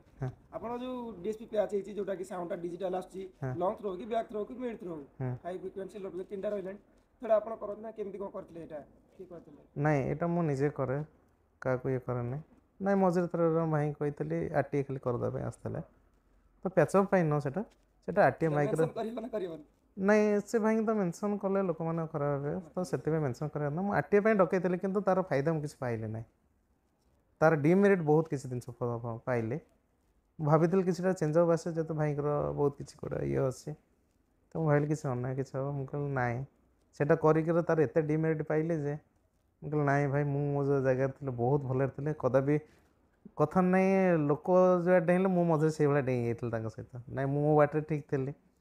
କିଛିଟା ବ୍ୟାଣ୍ଡ ଜଗତରେ ମୁଁ କିଛିଟା ନ୍ୟୁ କରିବାକୁ ଚେଷ୍ଟା କରିବାକୁ ଭାବୁଥିଲି, କିନ୍ତୁ ତାଙ୍କ ଚିନ୍ତାରେ ମୁଁ ଦେଖିଲି ନାଇଁ ଗୋଟେ ଆଉ ସେଇ ଜିନିଷ ଟିକେ ଚେଞ୍ଜ କରିବାକୁ ଚେଷ୍ଟା କଲି, ନିଜେ ନିଜେ କରୁଛି। ମୁଁ କହିଲେ ମୋର ଗୋଟେ ଗୁରୁ କହିଲେ ସୁନାଇ, ମୁଁ ତାଙ୍କୁ ମାନେ ଏବେ ବି ଏକ୍ସପେରିମେଣ୍ଟ ଚାଲିଛି ତାମାନେ? ହଁ ଚାଲିଛି, ବହୁତ କିଛି ହେଇପାରେ, ଆଉ ବହୁତ କିଛି ଜିନିଷ ବିକ୍ରି ହେଇଯାଇପାରେ, ପୁରୁଣା ଜିନିଷ ଭବିଷ୍ୟତକୁ। ଏଇ ଯେମିତି ଏବେ ବ୍ୟାଣ୍ଡ ଜଗତ କୋଉ ବ୍ୟାଣ୍ଡ ନାହିଁ ଯେ ଡୁଆଲ ବେସ୍ ନ ଲଗାଉଛନ୍ତି। ଏ ଡୁଆଲ ବେସ୍ କରିବା ନାହିଁ ମୋତେ 3 ମାସ ଲାଗିଥିଲା, ମୁଁ ନିଜେ କରିଥିଲି। ଗୋଟେ ମିସ୍ତ୍ରୀ ଧରି ନିଜେ ହିଁ ଏ କରିଥିଲି। ବକ୍ସ ବାଜୁଛି ଏବେ ସେଟା ନିଜର କି? ଇଏ ବାଜୁଛି। ନାଇଁ ଏବେ ଏଇଟା ସେ ନାହିଁ, ମାନେ ଏବେ ସେତେବେଳେ ମୁଁ ଯେତେବେଳେ ଡିଜାଇନ୍ କରିଥିଲି ମୁଁ ନିଜେ ହିଁ କରିଥିଲି। ମାନେ cabinet idea, speaker idea, modify idea ସବୁ ମୋର ଥିଲା। ପ୍ରଥମେ ଦେଖିବେ ବି ଯେତେବେଳେ 2021 ମସିହାରେ ଟାଙ୍ଗିରେ ବଜେଇଥିବା ଯଦି ଡୁଆଲ ବେସ୍ ଲାଗିଥିଲା ସେଟଅପ୍, ସେଇଭଳିଆ ମୋର ହିଁ ପ୍ରଥମ ଥିଲା, କାହାର କେଉଁ ବ୍ୟାଣ୍ଡରେ ବି ନଥିଲା। ଆମେ ଦେଖିଛୁ ଚୈତି ମେଲଣ ଯୋଉ ଥିଲା ଆମର ମାହାଙ୍ଗା ସାଇଡ୍ ଯୋଉଟା, ସେଇ ଟାଇମରେ ଗୋଟେ ଲାଗୁଥିଲା। ନାଇଁ ଦିଟା ଲାଗୁଥିଲା, ତିନିଟା ସେତେବେଳେ ଲଗାଉଥିଲି। ଦିଟା ପ୍ରଥମେ ଗୋଟେ ମିସ୍ତ୍ରୀ ଧରି ମୁଁ ବନେଇଥିଲି। ସେତେବେଳେ ବି ଛେଚିକି ବାଜୁଥିଲା ସାଉଣ୍ଡ। ନାଇଁ ସେତେବେଳେ ସାଉଣ୍ଡ ସିଷ୍ଟମ୍ ଅଲଗା ଥିଲା, ସେତେବେଳେ ଲୋକ ସାଉଣ୍ଡ ଦେହକୁ ଫିଲ୍ ସେତେବେଳେ କରୁଥିଲେ। କ୍ରସଓଭର ଚାଲିଥିଲା, ଏବେ ନାଇଁ ଡିଏସ୍ପି ସେତେବେଳେ ଡିଏସ୍ପି ଲାଗୁଥିଲା। ଆସିକି ମୁଁ ଡିଏସ୍ପି ୟୁଜ୍ କରିବା ହେଉଛି କୋଭିଡ଼ ପରେ ଫାଷ୍ଟ ମୁଁ ଏ ଲାଇନରେ ଦେଖିବା ଭିତରେ ଡିଏସ୍ପି ୟୁଜ୍ କରିଥାଏ ଆଚ୍ଛା, ସରସ୍ୱତୀ। କ୍ରସଓଭର ଆଉ ଡିଏସ୍ପି ଆପଣ କୋଉଟା ହଉଛନ୍ତି ବେଟର? ସେଇଟା ତ ମାନୁଆଲ, ଏଟା ଡିଜିଟାଲ। କିଛି ନାହିଁ, ଚଲେଇବା ପ୍ରୋସେସ୍ ହିଁ ସମସ୍ତଙ୍କ ଯିଏ ଯୋଉଟା ଚଲେଇ ପାରେ ସେଇଟା ବେଟର। କ୍ରସଓଭରର କାମ ହେଉଛି ମାନୁଆଲି, ଏଇଟା ହେଉଛି ଡିଜିଟାଲ। ୟା ଭିତରେ ଡିଫରେନ୍ସ ଏଇଆ। ହଁ ତା ଭିତରେ କିଛିଟା ଜିନିଷ ଅଲଗା ଦେଇଛି ଡିଜିଟାଲ ଯୋଗୁଁ, ଆଥରେ ମାନୁଆଲ। ମୁଁ ଦେଖିବାକୁ ଗଲେ ଯେଉଁମାନେ ନୂଆ ନୂଆ ସାଉଣ୍ଡ ଚଲାଉଛନ୍ତି, ଯେଉଁମାନେ ଡିଏସ୍ପି ଜାଣିନାହାନ୍ତି, ସେମାନେ ଭୁଲରେ ବି ଡିଏସ୍ପି ୟୁଜ୍ କରନ୍ତୁନି। କାହିଁକିନା ଅନ୍ୟମାନଙ୍କ ଉପରେ ଡିପେଣ୍ଡେଡ଼ ହେଇକି ନିଜେ ଚଲେଇବା ମାନେ ନିଜ ସାଉଣ୍ଡ ସିଷ୍ଟମ୍ ବର୍ବାଦ କରିବା। ଆମେ ଜାଣିଛେ ମାନୁଆଲ ସିଷ୍ଟମ୍ ଚଲେଇ ପାରେ, କ୍ରସଓଭର ହିଁ ଚଲେଇବା ବେଟର। ଲୋକ ଆମେ ଶୁଣିବା ସେଥିରେ କଟିବାର ଚାନ୍ସ ଅଧିକା ରହୁଛି କୋଉଥିରେ କ୍ରସଓଭରରେ। କ୍ରସଓଭର ନାହିଁ, ସେମିତି କିଛି ନିଜ ଉପରେ ଡିପେଣ୍ଡ କରେ। ଗାଡ଼ିର ଲିମିଟ୍ ଯଦି 80 ଠାରୁ ଆମେ 110ରେ ଚଲେଇବା, ଗାଡ଼ି ଆକ୍ସିଡେଣ୍ଟ ହେବା ଚାନ୍ସ ବେଶୀ। ଡିଏସ୍ପି ରେ କଣ୍ଟ୍ରୋଲ କରିହେଉଛି କି ଲିମିଟ୍ ହଁ ମାରିହେଉଛି? ଲିମିଟର ଅଛି, କଣ୍ଟ୍ରୋଲ ହେଲେ ସାଉଣ୍ଡର ବି ଲିମିଟ୍ ହେଇଗଲା, ସାଉଣ୍ଡ ଲାଉଡ୍ ହେଇପାରିବନି। ସେଇଟା ଆମେ କଥା କହିବା ଜାଗାରେ ଯଦି ତଣ୍ଟିଟାକୁ ହାତରେ ଚିପି ଧରି କଥା କହିବା, ସେ ଜାଗା ଲାଉଡ୍ ହେବ କି? ହେବନି। ଜିନିଷକୁ ବଞ୍ଚିବା ଚକ୍କରରେ ବି ସାଉଣ୍ଡ ଲାଉଡ୍ ହେବ ନାହିଁ, କି ସାଉଣ୍ଡ ବଞ୍ଚିବା ଚକ୍କରରେ ସାଉଣ୍ଡ ଲାଉଡ୍ ହେବ ନାହିଁ। ମାନେ ସେ ସିଷ୍ଟମ ଉପରେ ଏଜୁକେସନ ଇଜ ମୋଷ୍ଟ ଇମ୍ପୋର୍ଟାଣ୍ଟ। ସବୁର ମୂଳରେ ଏଜୁକେସନ୍ ଦରକାର। ସାଧାରଣତଃ ଆଜିକାଲି ରୋଷେଇଆ ବି ହେବାକୁ ହେଲେ ବି ଏଜୁକେସନ୍ ଦରକାର। ଠିକ୍ ଅଛି ଦାଦା, ଏ ବର୍ଷ ଆମର ଆଉ ଗୋଟେ ଜିନିଷ ପଚାରିବୁ, ଏ ବର୍ଷର ବଜେଟ୍ କେତେ ଅଛି, ଆଉ ସେଟା କହିହେବ ତ କହିବେ, ନହେଲେ ନେକ୍ସଟ ଇୟର ବଜେଟ୍ ହାଇ ହେବ କି କମିବ, କି ଧର ହାଇ ତ ହେବ ଅବଭିୟସଲି, କମିବନି। ନାଇଁ ହାଇ ହେବାର କାରଣ ହେଉଛି ଅନୁଷ୍ଠାନ ଭାଇମାନଙ୍କ ସକାଶେ। ସେଟା କେତେ ବାଟ ଯାଇପାରେ ସେଟା ମ୍ୟାକ୍ସିମମ୍? ମ୍ୟାକ୍ସିମମ୍ ଏଥର 80 ଭଳିଆ ହେଇପାରେ, ନହେଲେ ଭାଇ ଆମେ ବଞ୍ଚିପାରିବୁ ନାହିଁ କଳାକାରଙ୍କୁ ନେଇକରି। ଆଜିକାଲିକା ସାଉଣ୍ଡ ସିଷ୍ଟମ ଚାଲି ଯାଉଛନ୍ତି, ମାନେ ଦେଇ ହଉନି ତାଙ୍କୁ। ଯିବାର କାରଣ ହିଁ ଏଇ ପଇସା ହିଁ ହେଉଛି କାରଣ। ମୁଁ ତ ସେତେ ହାର୍ସ ଆମାଉଣ୍ଟ କିଛି ଡିମାଣ୍ଡ କରୁନି ଯେ ଯେଉଁଥିକି ମୁଁ କଳାକାରଙ୍କ ଡିମାଣ୍ଡ ଫୁଲଫିଲ୍ କରିପାରୁଛି। ସେଇଥିରେ ବି ବହୁତ କିଛି ଲୋନ୍ କରିକିରି ବି ଫୁଲଫିଲ୍ କରିବା ଚେଷ୍ଟା ବି କରିକିରି ବି ଆଜି ସମୟରେ ମୁଁ କିଛି ଜିନିଷ ହରାଇଛି। ତ ଯେହେତୁ ସେଥିପାଇଁ ନ ବଢ଼େଇଲେ ମୁଁ ପାରିବି ନାହିଁ, କାହିଁକିନା ଅନ୍ୟ ବ୍ୟାଣ୍ଡ ମାନେ ଡିଜି ଦେଉନାହାନ୍ତି, ତା ସହିତ ବଜେଟ୍ 60-70। ନୂଆ ନୂଆ ବ୍ୟାଣ୍ଡ ଆସିତା ବି 60-70 ଡିମାଣ୍ଡ କରୁଛନ୍ତି, ଯାହାକି ଆଜି ସମୟରେ ମୁଁ ଡିଜି ସହିତ ବି 60,000ରେ ବଜାଉଛି। 55, 60, 62, 65, 70 ବୋଧେ ବର୍ଷ ଭିତରେ ଗୋଟେ ଦୁଇଟା ପ୍ରୋଗ୍ରାମ କରିତେ ଯୋଉଠି ଖାଲି ଡିମାଣ୍ଡିଂ ପ୍ରୋଗ୍ରାମ ସେଇଥିପାଇଁ। ସଫିସିଏଣ୍ଟ ରହୁଛି ରାଜା, ମାନେ ଏତେ ସାଉଣ୍ଡ ସିଷ୍ଟମ ଲାଗିଲା ପରେ ଷ୍ଟାଫ୍ ମାନେ ଏତେ ପେମେଣ୍ଟ ଡିମାଣ୍ଡ କରୁଛନ୍ତି, ତା ଭିତରେ ସୁବିଧା ଅଛି ଅସୁବିଧା ଅଛି। ଯେହେତୁ ଗୋଟେ ଲୋକେସନ ଯାଉଛନ୍ତି, ଏତେ ସାରା ଷ୍ଟାଫ୍ ମାନେ ଯାଉଛନ୍ତି, ମାନେ ଏତେ ଜିନିଷ ମେଣ୍ଟେନ୍ କରିକି ଆପଣଙ୍କୁ 60,000 65,000 ହେଉଛି ସଫିସିଏଣ୍ଟ? ମୁଁ କହୁଛି ଯଦି କଲେ ଏଇ ଯେଉଁ ପ୍ରେସର ମିଡ୍ ୟୁଜ୍ ହେବା ଯଦି ବନ୍ଦ ହେଇଯିବ, କଳାକାର ଭାଇମାନେ ଏତେ ଆଡ଼ଭାନ୍ସ ଡିମାଣ୍ଡ ନ କରିକି ଯଦି ଗୋଟେ ଜାଗାରେ ରହିବେ, ମାଲିକ ସେମ୍ ଢଙ୍ଗରେ ଗୋଟେ ଚାଲିବ ଯେମିତି ବ୍ୟାଣ୍ଡର ଗୋଟେ ଡେଡିକେସନ ଯଦି ଦେବେ ଦେବେ। ମାନେ ଗୋଟେ ମ୍ୟୁଜିକାଲ ହଁ ଦେବେ ଗୋଟେ ଜାଗାରେ ରହିବେ ତାହେଲେ ଏ ବ୍ୟାଣ୍ଡ ବି ବେଳେ ପଡ଼ିଲେ 60,000 କ'ଣ 50,000 ବି ପେମେଣ୍ଟରେ ସମସ୍ତେ ସାଟିସ୍ଫାଏ ହେଇପାରିବେ। ମୁଁ ବି ସେ କଥା ଭାବୁଛି ମାନେ ଏତେ ସବୁ ଜିନିଷ ମେଣ୍ଟେନ କରିକି 60-65,000 ଆପଣଙ୍କୁ ସେଥିପାଇଁ ତ କିଛି ନୂଆ ତାପରେ ଏଇଟା କରିପାରୁନି ଏବେ। ଅନ୍ତର୍ପାନ୍ତ ରହୁଛି ମାନେ ଏବେ କିଛି ଭାଇ ମାନେ କମ୍ପେୟାର କରୁଛନ୍ତି ଏ ମ୍ୟୁଜିକାଲ ଟୁ ସେ ମ୍ୟୁଜିକାଲ ସେ ମ୍ୟୁଜିକାଲ ଟୁ ସେ ମ୍ୟୁଜିକାଲ ଲୋକ ସେମିତି ପ୍ରାଇଜ ତ କମ୍ପେୟାର କେହି କରୁନାହାନ୍ତି। ସେଇ ତ ହେଉଛି ସେ କଥା ଜିନିଷ ଯାହାକି ବି ଜାଣିବା ଡିମେରିଟ୍ ମୋତେ ଦରକାର। ବେଶୀ ହେଉଛି ସେଇଟା କ'ଣ ନା ଡିମେରିଟ୍ ହେଉଛି ଲୋକ ହଁ ବଡ଼ ବଡ଼ ବ୍ୟାଣ୍ଡ ସହିତ ମୋତେ ତୁଳନା କରୁଛନ୍ତି ବୁଝିପାରିଲେ କିନ୍ତୁ ପଇସାର ତୁଳନା ଯେତେବେଳେ ନ ହେଇପାରୁଛି ମୁଁ ସେ ତାଙ୍କ ସହିତ କମ୍ପିଟେଟିଭ୍ କଲାବେଳକୁ ମୋତେ ବହୁତ କଷ୍ଟ ଫିଲ୍ ହେଉଛି ପଇସାର ବି ଘୋର ଡିମାଣ୍ଡ ବହୁତ କମତି ଦେଖାଉଛି ମୁଁ ଚାହୁଁଛି ରାତି ପାଇଲେ ନା ଏଇ ଜିନିଷ କିଣି ଆଣିବି କିନ୍ତୁ ସେ ଜାଗାରେ ଅର୍ଥର ଅଭାବ ଦେଖିବାକୁ ମିଳୁଛି ଥିଲେ ପାଖରେ ସିନା ଆଣିବି ନହେଲେ କେଉଁଠୁ ଆଣିବି ମନ ଭିତରେ ଯେତିକି କଥାର ଅଛି ଭଗବାନ କହନ୍ତିନି ସୁନା ଥିଲେ କାନ ନାହିଁ କାନ ଥିଲେ ସୁନା ନାହିଁ ତ ମୋ ପାଖରେ ସୁନା ପହଞ୍ଚିଲା ବେଳକୁ ଟାଇମ୍ ଲାଗୁଛି ଯାହାକି ଧୈର୍ଯ୍ୟ ଧରିଲା ବେଳକୁ ସେ ଜାଗାରେ ସେ ହୀରା ଯାଇ ପହଞ୍ଚି ଯାଉଛନ୍ତି ସେମାନେ। ଯଦି ସେଇ ସେମ୍ ପେମେଣ୍ଟ ହେଇଯିବ ଯୋଉମାନେ କମ୍ପେୟାର କରୁଛନ୍ତି ମାନେ ପେମେଣ୍ଟ ମୁଁ ଏତେ ଡିମାଣ୍ଡ କରୁନି ନାଇଁ ମୁଁ ଯଦି ବି ହେଇଗଲା ମାନେ ଯଦି ସମସ୍ତଙ୍କୁ ଯେମିତି ହାଇ ପେମେଣ୍ଟ ହେଉଛି ଏବେ ନୂଆ ନୂଆ ମ୍ୟୁଜିକାଲ ଆସିବି 70-75 ଦେଖୁଛନ୍ତି ଯଦି ସେଇଭଳିଆ ସେମ୍ ପେମେଣ୍ଟ ଯଦି ଆପଣଙ୍କୁ ଦିଆଯାଏ ସେଇ ତ ଇସ୍ୟୁ ହେଉଛି ସେମାନେ ଲୋକଙ୍କୁ ତ ତାହେଲେ ଭଲ କଣଟା ଆମେ ଦେଖିବା ପାଇବୁ ମାନେ ସେତେବେଳେ ମାନେ ସେଇ ପେମେଣ୍ଟ ସେମ୍ ହେଇଗଲା ରାଜାଙ୍କର ଆଉ କିଛି ପ୍ରୋବ୍ଲେମ୍ ଖାସ୍ ନାହିଁ କରି ମୋ ପୁରୁଣା ତାହେଲେ କଳା କ'ଣ ଦେଖିବା ପାଇବୁ? ଖାସ୍ କରି ମୋ ପୁରୁଣା କଳାକାର ମାନେ ଆଗେ ମୋ ପାଖରେ ରଖିବି କାରଣ ତାଙ୍କ ଡିମାଣ୍ଡ ମୁଁ ଫୁଲଫିଲ୍ କରିପାରିବି ସଙ୍ଗୀତ ପ୍ରାଧାନ୍ୟ ଦେଇପାରିବି ସେଇ ପ୍ୟାଡ୍ ସେଇ ସାକ୍ସଫୋନ୍ ସେଇ ଭଏସ୍ ତାହେଲେ ବେଶୀ ଇଫେକ୍ଟ ଏଠି କରୁଛି ସାଉଣ୍ଡ ସିଷ୍ଟମର ହାଇ ବଜେଟ୍ ପ୍ରେସର ବିଟ୍ ଏଇଗୁରା ସବୁ ମାନେ କଳାକାର ଉପରେ ବେଶୀ ଇଫେକ୍ଟ କରୁଛି ଇଫେକ୍ଟ ଅଟୋମେଟିକ୍ କରୁଛି ଗୋଟେ ପ୍ରୋଗ୍ରାମ କମ୍ପିଟିସନ୍ ହେଲା ମାନେ ନିହାତି ମେଣ୍ଟେନାନ୍ସ ଖର୍ଚ୍ଚ ହେଉଛି ଯାହା ସକାଶେ ପାଖରେ କିନ୍ତୁ ମୁଁ କହୁଛି କଳାକାର ମାନେ ମାଇଣ୍ଡ ଆସୁଥିବ ବୋଧେ ଭାଇ ବୋଧେ ଖାଲି ରୋଜଗାର କରି ପଇସା ରଖୁଛନ୍ତି ସେମାନେ ଆମକୁ ଦେଉନାହାନ୍ତି କିନ୍ତୁ ଆଜି ସମୟ ଦେଖ ଆମ ଆକାଉଣ୍ଟରେ ବି ଦିନ ଆସିବ ଖାଲି ପଡ଼ିଯାଉଛି ପଇସା ବି ନଥିବ ବେଳେବେଳେ ଏମିତି ସିଚୁଏସନ୍ ବି ହେଉଛି ଏ ମେଣ୍ଟେନାନ୍ସ ଖର୍ଚ୍ଚରେ ଆମେ କେଉଁଠି ଦେଇପାରିବା ଯେଉଁମାନେ ନୂଆ ବ୍ୟାଣ୍ଡ ଖୋଲୁଛନ୍ତି ସେମାନେ ସୋସିଆଲ ମିଡ଼ିଆ ଦେଖିକି ଟ୍ରେଣ୍ଡିଂ ହିଁ କରୁଛନ୍ତି ଅନ୍ୟ ବିଜନେସ୍ର ପଇସା ସେମାନେ ପାଖରେ ଅଛି ସେମାନେ ଆରେ ଇଏ କରିଦେଉଛନ୍ତି ଆଉ ଯେଉଁ ଭଲ ଭଲ ବ୍ୟାଣ୍ଡ ମାନେ ଯାଇକି ଆଜି ନାଁ କରିବା ବ୍ୟାଣ୍ଡ ମାନେ ସେମାନେ ବେଳେବେଳେ ପଛଘୁଞ୍ଚା ଦେବାକୁ ଚେଷ୍ଟା କଲେ ନାଇଁ ଆମେ ଆଉ କମ୍ପିଟିସନ୍ ପ୍ରୋଗ୍ରାମ୍ କରିବୁନୁ ପ୍ରାୟ ସେମାନେ ଦେଖିବେ ଗୋଟେ ଦୁଇଟା କମ୍ପିଟିସନ୍ କଲା ପରେ ସିଙ୍ଗଲ୍ ପ୍ରୋଗ୍ରାମ୍ କରିବାକୁ ଭଲ ପାଉଛନ୍ତି କାହିଁକିନା କଳାକାରଙ୍କ ଡିମାଣ୍ଡ ଆଗରେ ସେ ହାର ମାନିବା ବସିଲାଣି। ସେଟା ତ ଏବେ ବହୁତ ବଡ଼ ସମସ୍ୟା ହେଇଗଲାଣି ସମସ୍ୟା ସେଇଥିପାଇଁ କହୁଛି ବର୍ଷ 2 ବର୍ଷ ଭିତରେ ଏମିତି ସିଚୁଏସନ୍ ଆସିବ ବହୁତ ବ୍ୟାଣ୍ଡ ବନ୍ଦ ହେବେ ଯୋଉଠି କଳାକାର ମିଳିବେନି ତ କଳାକାର ମିଳିବେନି କଳାକାର ହଇରାଣ ହେଇଯିବେ ଆଗକୁ ହଁ। କ'ଣ ପାଇଁ ନା ଯେଉଁମାନେ ନ୍ୟୁ ବ୍ୟାଣ୍ଡ ଆସିଛନ୍ତି ସେମାନେ ଏ ଲାଇନ୍ ବିଷୟରେ ଜାଣନ୍ତି ନାହିଁ ଏକରେ ସେମାନେ ମ୍ୟାନେଜ୍ ରଖିବେ ବିଜନେସ୍ କରିବେ ଏ ଦେଖିଲେ ଲସ୍ ହେଲା ବେପାର ବିଜନେସ୍ ବନ୍ଦ କରିଦେବ ଏଇ ଜିନିଷ ବହୁତ ଦେଖିବାକୁ ମିଳିଛି ଆଗରୁ ଏଇଟା ନୂଆ ନୁହଁ ମିଳିଛି କିନ୍ତୁ ଆଗକୁ ବହୁତ ଏ ଜିନିଷ ଫେସ୍ ଆହୁରି ବେଶୀ ଫେସ୍ ହେବ ଏ ଜିନିଷ ଆଉ ଯାହା ସକାଶେ କମିଟି ଏମିତି ସମୟ ଆସେ ଯେମିତି ଯାତ୍ରା ପରିସ୍ଥିତି ହେଇଛି ବ୍ୟାଣ୍ଡ ପରିସ୍ଥିତି ସେୟା ହେବ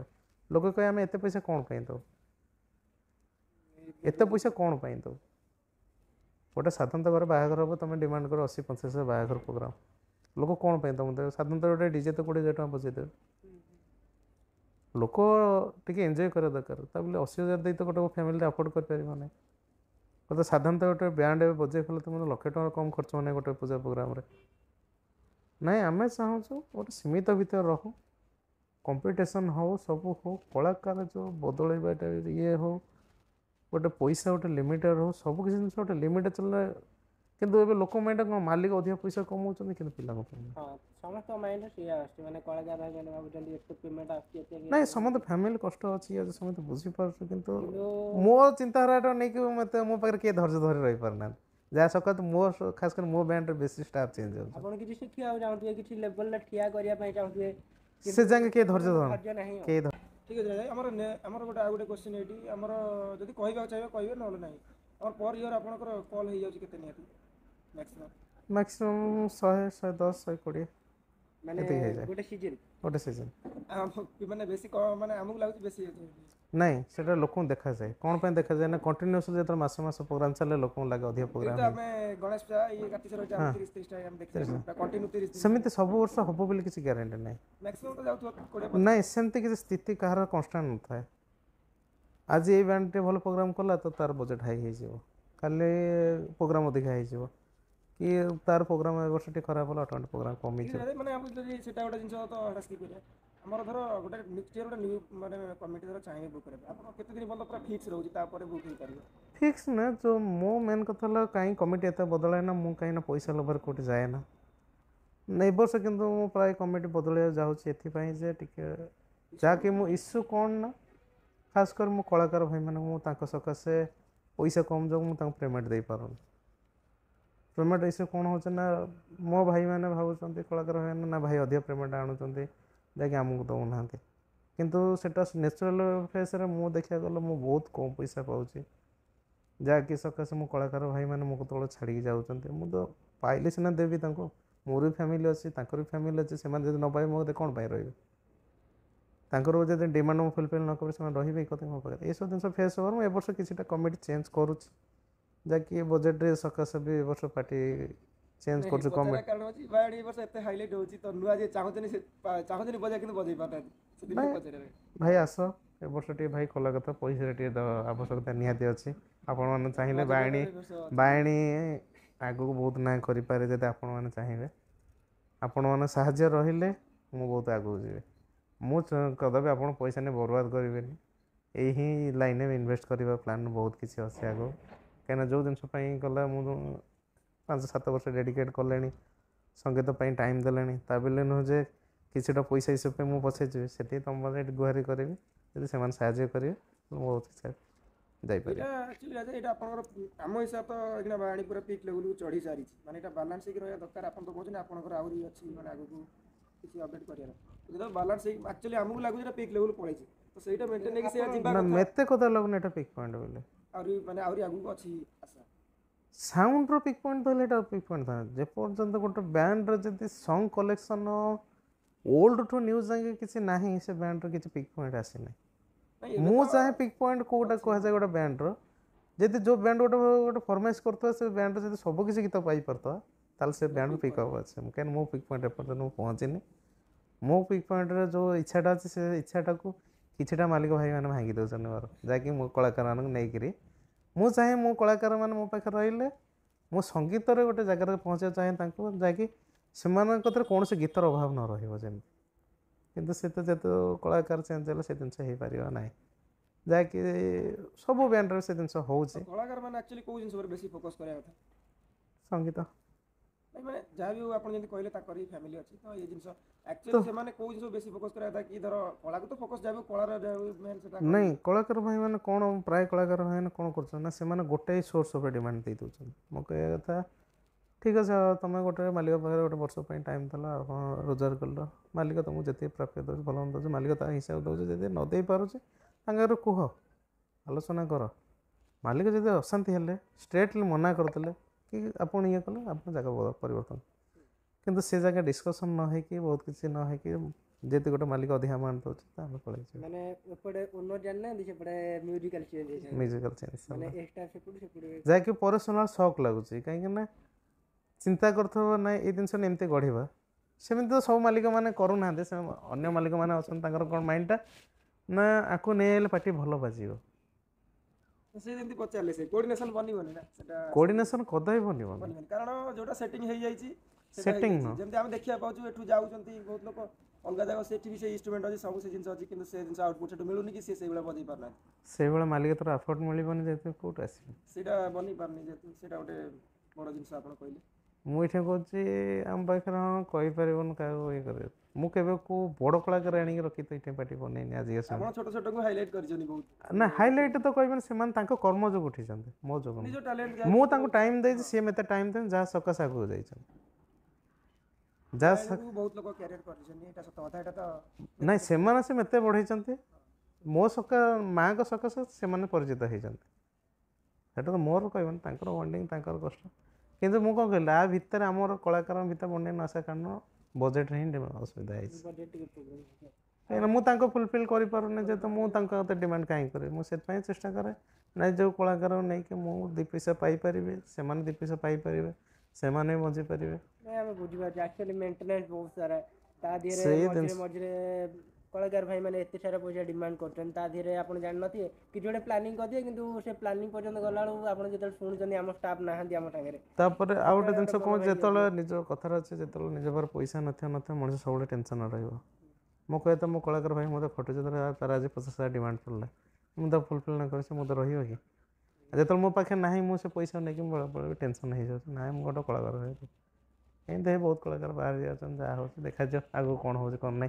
मुझे चाहे कि से समय फेरे से पुणा कलाकार भाई मैंने पाखे आनी रखी भाई ये जिन मुझे सिक्रेट रखापी चाहूली कितु तथापि जेहेतु ऑडियंस मानक जानापी चाहूँगी 2026 सेक्शन मास्टर किए रही ना ए वर्ष मु प्लान न्यू आछंती ना ना न्यू तो निहाती हेबे न्यू तो निहाती हेबे रवि सर रहिबे ना रहिबे सेटा तो एबे किछ मु प्लानिंग करे नै किंतु मो एटा योजना अछि तो नेक्स्ट ईयर को दिनस किछि भी रिवील करबी नै डायरेक्ट देखा हां काई ना रिवील करतले किछ लाभ रहो नै और प्रॉब्लम क्रिएट हो जाउछे तापरे आकर्ष चिंता कर नै पैसा डिमांड भी पब्लिक तेते करेंगे ना पब्लिक जदि देवे देवे न देवे ना वर्षे टी टाइम लगे मत पुणी नुआ सेटिंग करने जेहतु मोर पुणे कलाकार भाई मैंने मुझे तो चल जाई पारती भी समय भाई लगे टे देखिए आगे नेक्स्ट ईयर कौन अपडेट हबार अच्छे सब किसी अपडेट हबार सिक्रेटली पूरा गोटे मो सान भाई भी जापर कौन हो एमती सिचुएसन अच्छे तांको भीतर बेले पड़े सब स्टाफ भी बेले पर रही जाई पारती सेमती सिचुएसन भी आसी पारे किंतु जहाँ भी हो भल हो एक्चुअली आमे चाहूँ कि आमे बैंड रे सब कारण आज आमर मु पर्सनली सपोर्ट करे एथि जे जेतो आम केन्द्रापड़ार मत वीडियो रे बहुत लोग कमेंट करती तो कहते कि आमे कि बाणी सपोर्ट एथि करू आम निज माटीर बाजा माने ओडिसा रे केते पार्टी अछि बहुत बड़ पार्टी भी अछन आमे बाणी भल पाऊ कोन पाए आम जिल्ला किंतु से जिल्ला को भलो पाउथिबा पार्टी भाई माने किंतु बाणी भल पाउना सेटा त हम देखि जदी आदि गोटे ऑस्ट्रेलिया इंडिया सकासे आमे इंडिया को सपोर्ट करी आमे ऑस्ट्रेलिया सपोर्ट करिउ किंतु से माने चाहुनते जे कला बाणी आज ना करी गला काई आमे कर मु कहे नाय तमे ना कर किंतु का गोडो टाणी किनो हां सेटा किंतु हमर आम जिल्ला रे बहुत लोक अछन मो गोडो टाणिया पाए मु केदल का गोडो टाणी पाए चेष्टा करना से माने गोडो टाणुछन सबुड़े अच्छी ठीक अच्छे तुम जाना दरकार ना जन को केन्द्रापड़ा जिला को रिप्रेजेंट करुच्छे गोटे बैंड जते आमे तो सपोर्ट दबार किंतु सेमाने किंतु आमे तो कोन को कला जिल्लार पार्टी खराब है मु कहे तो तुम एरिया को जने रिप्रेजेंट कर तुम तो सपोर्ट करो एटलिस्ट ना ता गोड़ टाणिया सेई जिनसरा तारी कलाकार तम पाखु नै जेबा जदी सपोर्ट करि पारना तार प्रोग्राम रे पकांदन कारण ऑलरेडी जो मैंने परिश्रम करते समस्त देखी हम भाई जी एत ऊपर अच्छी से भाई एबेका लाइफस्टाइल ताकर बहुत अलग है किंतु सेही लाइफस्टाइल आनी किंतु से माने से कलाकार नै कि सेति अफोर्ड दउ ना से कलाकार भाई मान सेटे गला बहुत हैरान भाई माने केते राती जाई केते दिन जाई केते परिश्रम जाई केते खाली पेट जाई से कथा भी टिके ध्यान देवा दरकार राते 12टा गोटे 2टा 3टा राते सोया हेतो गोटाटा गीत पई टाइम देइते मोर किछ नै भाई मु आपन गदरे पहुंची गली मते जोडा भल लागिला मु गीत उठैली न उठैली बुलीवाली मु आसी घरे पहुंच 12टा गोटे आपण गोटे म्यूजिकल को नहीं गोटे लोकेशन जिबे प्रॉपर सब स्टाफ को कथा बुझी लोक को नहीं कि पहुंचिया से सोइबे कोठी प्रोग्राम केमती भले भले रबो भले भले सरीबो पुनी जे पन स्टाफ आसी रियल से रूम रे न पहुंचंदी से पन आपण रे माने निद नै रात रे पिला सोइ पड़थिए किंतु सेठी पिला खोलुथिबे लोड करी आसी एठी पहुंची मो देखिया रे किंतु गोटे ओनर भाई जदी माने एते परिश्रम करछि ताले एति तो जदी आपण हेल्प करि पारना ताले लॉस भी करिया आम हिसाब से आम पब्लिक जति कि ना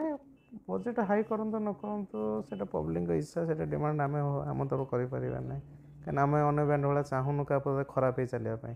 नहीं ये एक्चुअली रियलिटी समस्त फेस कर आम हिसाब से बजेट हाई करिया कथा कारण आजिकल जुगे पार्टी नुआ लॉन्च होची बजेट भी हाई हेले गोटे देखन गोटे पूजा अनुष्ठान 10 जन नै कि 5 जन नै कि होउचे हां सेटा से माने एफोर्ड करिया दरकार से माने एफोर्ड करिया दरकार आम कहता एमती गोटे सिस्टमेटिक हो जाए लाइन समस्त बंचत समस्त चलत समस्त रुहत किंतु से जिनसटा किछिटा ओनर मैंने चाहूना जैसे से मैंने चाहते ना आम सुनार मुकुट पिंधा दरकार तो मु भावुँ बोधे से टोटाल अनुष्ठान मैंने मिसी गोटे सुनार मुकुट दबा कथा से अफोर्ड दौरान ଆମେ ସେତେ ଆଫୋର୍ଡ ଦେଇପାରୁନୁ କାହିଁକିନା ଆମକୁ ତ ପଇସାର ଘୋର ଅଭାବ ପଡ଼ୁଛି ତାଙ୍କର ପଇସାର ଖେଳୁଛନ୍ତି ସେମାନେ ଯାହା ଡିମାଣ୍ଡ କରୁଛନ୍ତି ସେମାନେ ପାଇଯାଉଛନ୍ତି ଆମେ ପାଇପାରୁନୁ ଆମେ କହିଲା ଭାଇ ତୁମ କ'ଣ ଏତେ ପଇସା ମାଗୁଛ ଲୋକାଲ ବାଜା ଆମେ ଲୋକାଲ ଟ୍ୟାଗ୍ରେ ଅଛୁ ଭାଇ ଠିକ୍ ଅଛି ରାଜା ଏଇଠି ଆମେ କ୍ୱେଶ୍ଚିନ୍ଟା କରିଦେବା ଯେଉଁଠି ଆମର ସବୁ ଯାକ ବ୍ରହ୍ମପୁର ପାର୍ଟି ବାଜୁଛି ଧର ଗୋଟେ କୋଉଠି ଲୋକ ଆମେ ଯାଉଛୁ ମେଲଣ ସେଠି କେବଳ ଆମର କେନ୍ଦ୍ରାପଡ଼ାରୁ ଗୋଟେ ପାର୍ଟି ଥିବ କି ଧର ଏଇଠି ଇଚ୍ଛାପୁର ହେଇଯାଉ ସବୁ ବ୍ରହ୍ମପୁର ଥିଲେ ଆମର ଟିକେ ଲୋକାଲ ବସିଲା ସେ କ୍ରେଜ୍ଟା କ'ଣ ପାଇଁ ମାନୁନାହାନ୍ତି ସେଟା କହୁଛନ୍ତି ଲୋକାଲ ନାଇଁ ଲୋକାଲ ବେଲେ ତ ନିଜର କ୍ରେଡିଟ୍ ଆସେ ନା ଲୋକାଲ ବ୍ରାଣ୍ଡ ନାଇଁ ଆମେ ଲୋକାଲ ଟୋକା କଥା ନାଇଁ କ୍ରେଡିଟ୍ ଗୋଟେ ମିଳେ ନାଇଁ ଲୋକାଲ ଟ୍ୟାଗ ମାନେ କ'ଣ ମାନେ ସିଏ ବି ତ ମ୍ୟୁଜିକାଲ ଲାଇନ୍ ଅଛନ୍ତି ନାଇଁ ତାଙ୍କ ବ୍ରହ୍ମପୁର ଆସନ୍ତୁ କଟକ ଆସନ୍ତୁ ଭୁବନେଶ୍ୱର ଆସନ୍ତୁ କି ଆମ କେନ୍ଦ୍ରାପଡ଼ାରେ ଆସନ୍ତୁ ଲୋକାଲ ଟ୍ୟାଗ ଲୋକମାନଙ୍କ ଭାବନା କି ବ୍ରହ୍ମପୁର ଯୋଉ ଆମେ କାହାକୁ କହିବା ଇଣ୍ଡିକେଟ୍ କରି ସେମାନେ କହିବା କି ବ୍ରହ୍ମପୁର ଆମର ବ୍ରହ୍ମପୁର ବାଜିବ ଲୋକାଲ ବାଜିବନି ଡିଫରେନ୍ସ କ'ଣ ଆମର ନାଇଁ କାହିଁକି କହିବାର ନାହିଁ ଆପଣ ଧରନ୍ତୁ ଆପଣ ଆଉ କେନ୍ଦ୍ରାପଡ଼ାରେ ଅଛନ୍ତି ଆମେ ଲୋକାଲ କହିପାରିବୁ ଆପଣ ଯଦି କେନ୍ଦ୍ରାପଡ଼ା ଯେଉଁ କଟକ ଯାଉଛନ୍ତି ସେଠି ବି ଲୋକାଲ ଯଦି ଭୁବନେଶ୍ୱର ଯାଉଛନ୍ତି ସେଠି ବି ଲୋକାଲ ଯଦି ବ୍ରହ୍ମପୁର ଢିଙ୍ଗିଭୋଗ ଯୁଆଡ଼େ ବି ଆପଣ ଯାଆନ୍ତି ସେଠି ଲୋକାଲ ମାନେ ଏ ଟ୍ୟାଗଟା କ'ଣ ପାଇଁ ମାନେ ମ୍ୟୁଜିକାଲ ତ ସମସ୍ତେ ଏଇଟା ଲୋକଙ୍କ ମାଇଣ୍ଡ ଫିଟ୍ ହେଇଯାଇଛି କ'ଣ ନା ଭାଇମାନେ ଯଦି ଦୂରରୁ ଆସନ୍ତି ସେମାନେ ବ୍ରହ୍ମପୁର ବ୍ୟାଣ୍ଡ କି ଆନ୍ଧ୍ର ବ୍ୟାଣ୍ଡ ସେମାନେ ଦୂର ବାଟର ବ୍ୟାଣ୍ଡ ଆମେ ଯେହେତୁ ପାଖରେ କରୁଛୁ ତାଙ୍କ ଆଖପାଖରେ ଅଛୁ କହିପାରିବେ ନା କେନ୍ଦ୍ରାପଡ଼ା ବାଜିବ କି କେନ୍ଦ୍ରାପଡ଼ା ବ୍ୟାଣ୍ଡ ନାଇଁ ସେମାନଙ୍କର ଗୋଟେ ଟ୍ୟାଗ୍ ଲଗେଇ ଯାଇଛନ୍ତି ଆମେ ତାଙ୍କ କହିବା ସେଇଟା ପବ୍ଲିକ୍ ଡିମାଣ୍ଡ ଆମେ କିଛି କହିପାରିବୁନି କିନ୍ତୁ ଆପଣ ସେ ରେଷ୍ଟ୍ରିକ୍ସନଟା କାଟିଛନ୍ତି କାରଣ ସବୁ ବ୍ରହ୍ମପୁର ଯେହେତୁ ବ୍ୟାଣ୍ଡ ଭିତରେ ଆପଣଙ୍କର ଗୋଟେ ଲୋକାଲ ଥିବ ସେଇ ଜିନିଷଟା ଆମକୁ ଟିକେ ଭଲ ଲାଗେ ସେଇ ଭଲକୁ ତ ସେଇ ଭଲଟା ହିଁ କିଛି ଜଣ ସହିପାରୁନା ସେଇ ଜିନିଷଟା କିଛି ଲୋକ ଆମେ ପର୍ସନାଲ କାହାକୁ ଇଣ୍ଡିକେଟ୍ ବ୍ରହ୍ମପୁର ବ୍ୟାଣ୍ଡ କଲେ ଲୋକ ସପୋର୍ଟ ଦେଉଛନ୍ତି କିନ୍ତୁ ଲୋକାଲ ବ୍ୟାଣ୍ଡ ମା ବାଣୀ କହିଗଲେ କିଛି ଜଣଙ୍କ ଛାତି କଷ୍ଟ ହେଇଯାଉଛି ଏଇଠି ଶିବା ଭାଇ ଅଛନ୍ତି ମାନେ ଆକ୍ଚୁଆଲି ଆମେ କହିବୁନି କିଛି ଲୋକ ମାନେ ପୋଲ୍ସ ପକେଇଥିଲେ କି ଯେମିତି ତା ଭିତରେ 3ଟା 4ଟା ବ୍ରହ୍ମପୁର ଥିବ ତା ଦେହରେ ଆମର ବାୟାଣୀର ନାଁ ଥିବ ସେଠି ଲୋକ କେତେ କମେଣ୍ଟ କରିଥିବେ ଯାହା ବାୟାଣୀ କି ମାନେ ବାୟାଣୀ ବ୍ରହ୍ମପୁର ଇଏ ଟ୍ୟାଗ୍ରେ ପଳେଇ ଯାଉଛି ଯୋଉଠି ଲୋକାଲ ପାର୍ଟି ଭଲ ଲାଗେ ଆମେ ତ ବହୁତ ଲୋକ କହୁଛନ୍ତି ଭାଇ ତମ ନାଁଟା ବ୍ରହ୍ମପୁରରେ କରିଦେବ ମୁଁ କହିଲି ନାଇଁ ଭାଇ ମୁଁ ତ କେନ୍ଦ୍ରାପଡ଼ା ଜନ୍ମିତ ମୁଁ ମାଟି କେନ୍ଦ୍ରାପଡ଼ା ମୁଁ ତା ନାଁଟା କାହିଁ ଇଏ ନ କରି ବ୍ରହ୍ମପୁର ନାଁ ଦେଇ ନା ବ୍ରହ୍ମପୁର ବ୍ୟାଣ୍ଡ କାହିଁ ଆମକୁ ବ୍ରହ୍ମପୁରରେ ଯାଇ ଆମକୁ କେନ୍ଦ୍ରାପଡ଼ା କଳାକାର ଯାଇ କାମ କରୁନାହାନ୍ତି ନାଇଁ କାହିଁ ଆମର କେନ୍ଦ୍ରାପଡ଼ା କଳାକାର ଯାଇ ବ୍ରହ୍ମପୁର ବ୍ୟାଣ୍ଡରେ କାମ କରିନା ବ୍ରହ୍ମପୁରର ଭାଇମାନେ ଆମ ବ୍ୟାଣ୍ଡରେ କାମ କରୁନାହାନ୍ତି ଏରିଆ ନେଇକି ସମସ୍ତଙ୍କ ନାଁକୁ ଉଠିବାକୁ ଚାହାନ୍ତି ହଁ ମୁଁ କାହିଁ ଅନ୍ୟ ଜାଗା ନାଁ ଦେଇ କାହିଁ ବଜେଇବାକୁ ଯିବି କ'ଣ ଦରକାର ମୁଁ କାହିଁ ଲୋକଙ୍କ ଆଗରେ ମିଛ ପ୍ରତିଶ୍ରୁତି ଦେଇକି ଗୋଟେ ବ୍ୟାଣ୍ଡଟା ଚଲେଇବି କ'ଣ ପାଇଁ କ'ଣ ଦରକାର ମୋ ବ୍ୟାଣ୍ଡଟା ମୋ ପାଇଁ ଭଲ ମୋ ଏରିଆ ମୋ ପାଇଁ ଭଲ ମୁଁ ମୋ ମାଟିରେ ନାଁ କରିବାକୁ ଚାହିଁବି କିନ୍ତୁ କିଛି ଭାଇମାନେ ନିଜ ଭାଇମାନେ ସପୋର୍ଟ ଦେଉନାହାନ୍ତି ସେଇଟା ଟିକେ କଷ୍ଟ ଲାଗେ ଭଲ ଲାଗେ ଭାଇ ମାନେ ପ୍ରାୟ ମୋ ଦେଖିବାରେ 2 ବର୍ଷ ୟୁଟ୍ୟୁବ କ୍ୟାରିୟର ଭିତରେ ଆମ ଇଏ କହିବେ କ'ଣ ମୁଁ ବି କହିବି ଆମର ୟୁଟ୍ୟୁବ କ୍ୟାରିୟର ଆମେ ନାଁ କମେଇଛୁ ଭାଇ କ୍ଲିୟର କଥା ଭାଇ ଯଦି ଅଡ଼ିଏନ୍ସ ଆମକୁ ନେଗେଟିଭ୍ ୱେରେ ଭାବିବେ ସେଇଟା ଅଲଗା କଥା ମୁଁ ଆପଣ ତ ଯାଇଛି ରାଜା ତ ମିଶି ଯେତିକି ଦିନ ଆସିଛି ମାନେ ମୁଁ ପଢ଼ୁଥିଲି ଭୁବନେଶ୍ୱରରେ ତାପରେ ଆସିଲି ନାଇଁ କିଛି ବି ମୁଁ ଦେଖିଛି ୟୁଟ୍ୟୁବରେ ମେସେଜ ବି ଆସିଥାଏ ଭାଇ ତମେ ବାଣୀଠୁ କେତେ ଟଙ୍କା ଖାଇଛ ହଁ ଏମିତି ଆସେ ଆମକୁ ବି କହିଛନ୍ତି କିନ୍ତୁ ମୁଁ କିନ୍ତୁ ଆଜି ଖୁଲମ ଖୁଲା କହିଦେଉଛି କି ଯେଉଁ ଭାଇମାନେ ମୋ ସାମ୍ନାରେ ବସି କଥା ହେଉଛନ୍ତି କି ଯେଉଁ ଭାଇମାନେ ମୋ ପଛରେ ମିଶିଛନ୍ତି ମୁଁ ଆଜି ସାଙ୍ଗେ ଟଙ୍କାଟା ବି ତାଙ୍କୁ କେବେ ଦେଇନାହିଁ କି ତାଙ୍କୁ କେବେ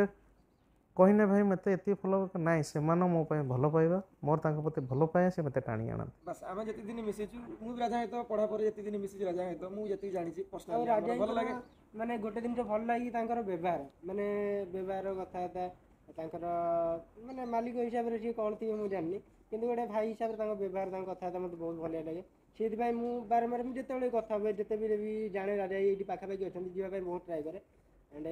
ମୋତେ ଆଉ ଗୋଟେ କଥା ବହୁତ ଭଲ ଲାଗେ କି ଯେଉଁଠି କମ୍ପିଟିସନ୍ ମାର୍କେଟ୍ ଅଛି ବହୁତ ସାରା କମ୍ପିଟିସନ୍ ମାର୍କେଟ୍ ଅଛି ଯେଉଁଠିକି ମାନେ ସବୁ ଅନୁଷ୍ଠାନ ନଜର ଥିବ କି ଆକ୍ଚୁଆଲି ଏଇଠି କ'ଣ ହେବ ସେଇ ଆନ୍ଧ୍ରପ୍ରଦେଶ ସେଇ ବ୍ରହ୍ମପୁର ସେଇ କଟକ ବାଜା ଭିତରେ ଗୋଟାଏ ବାଜା ଥିବ ମା ବାଣୀ ସେଇ ଜିନିଷ ହାଇଲାଇଟ୍ ଅଛି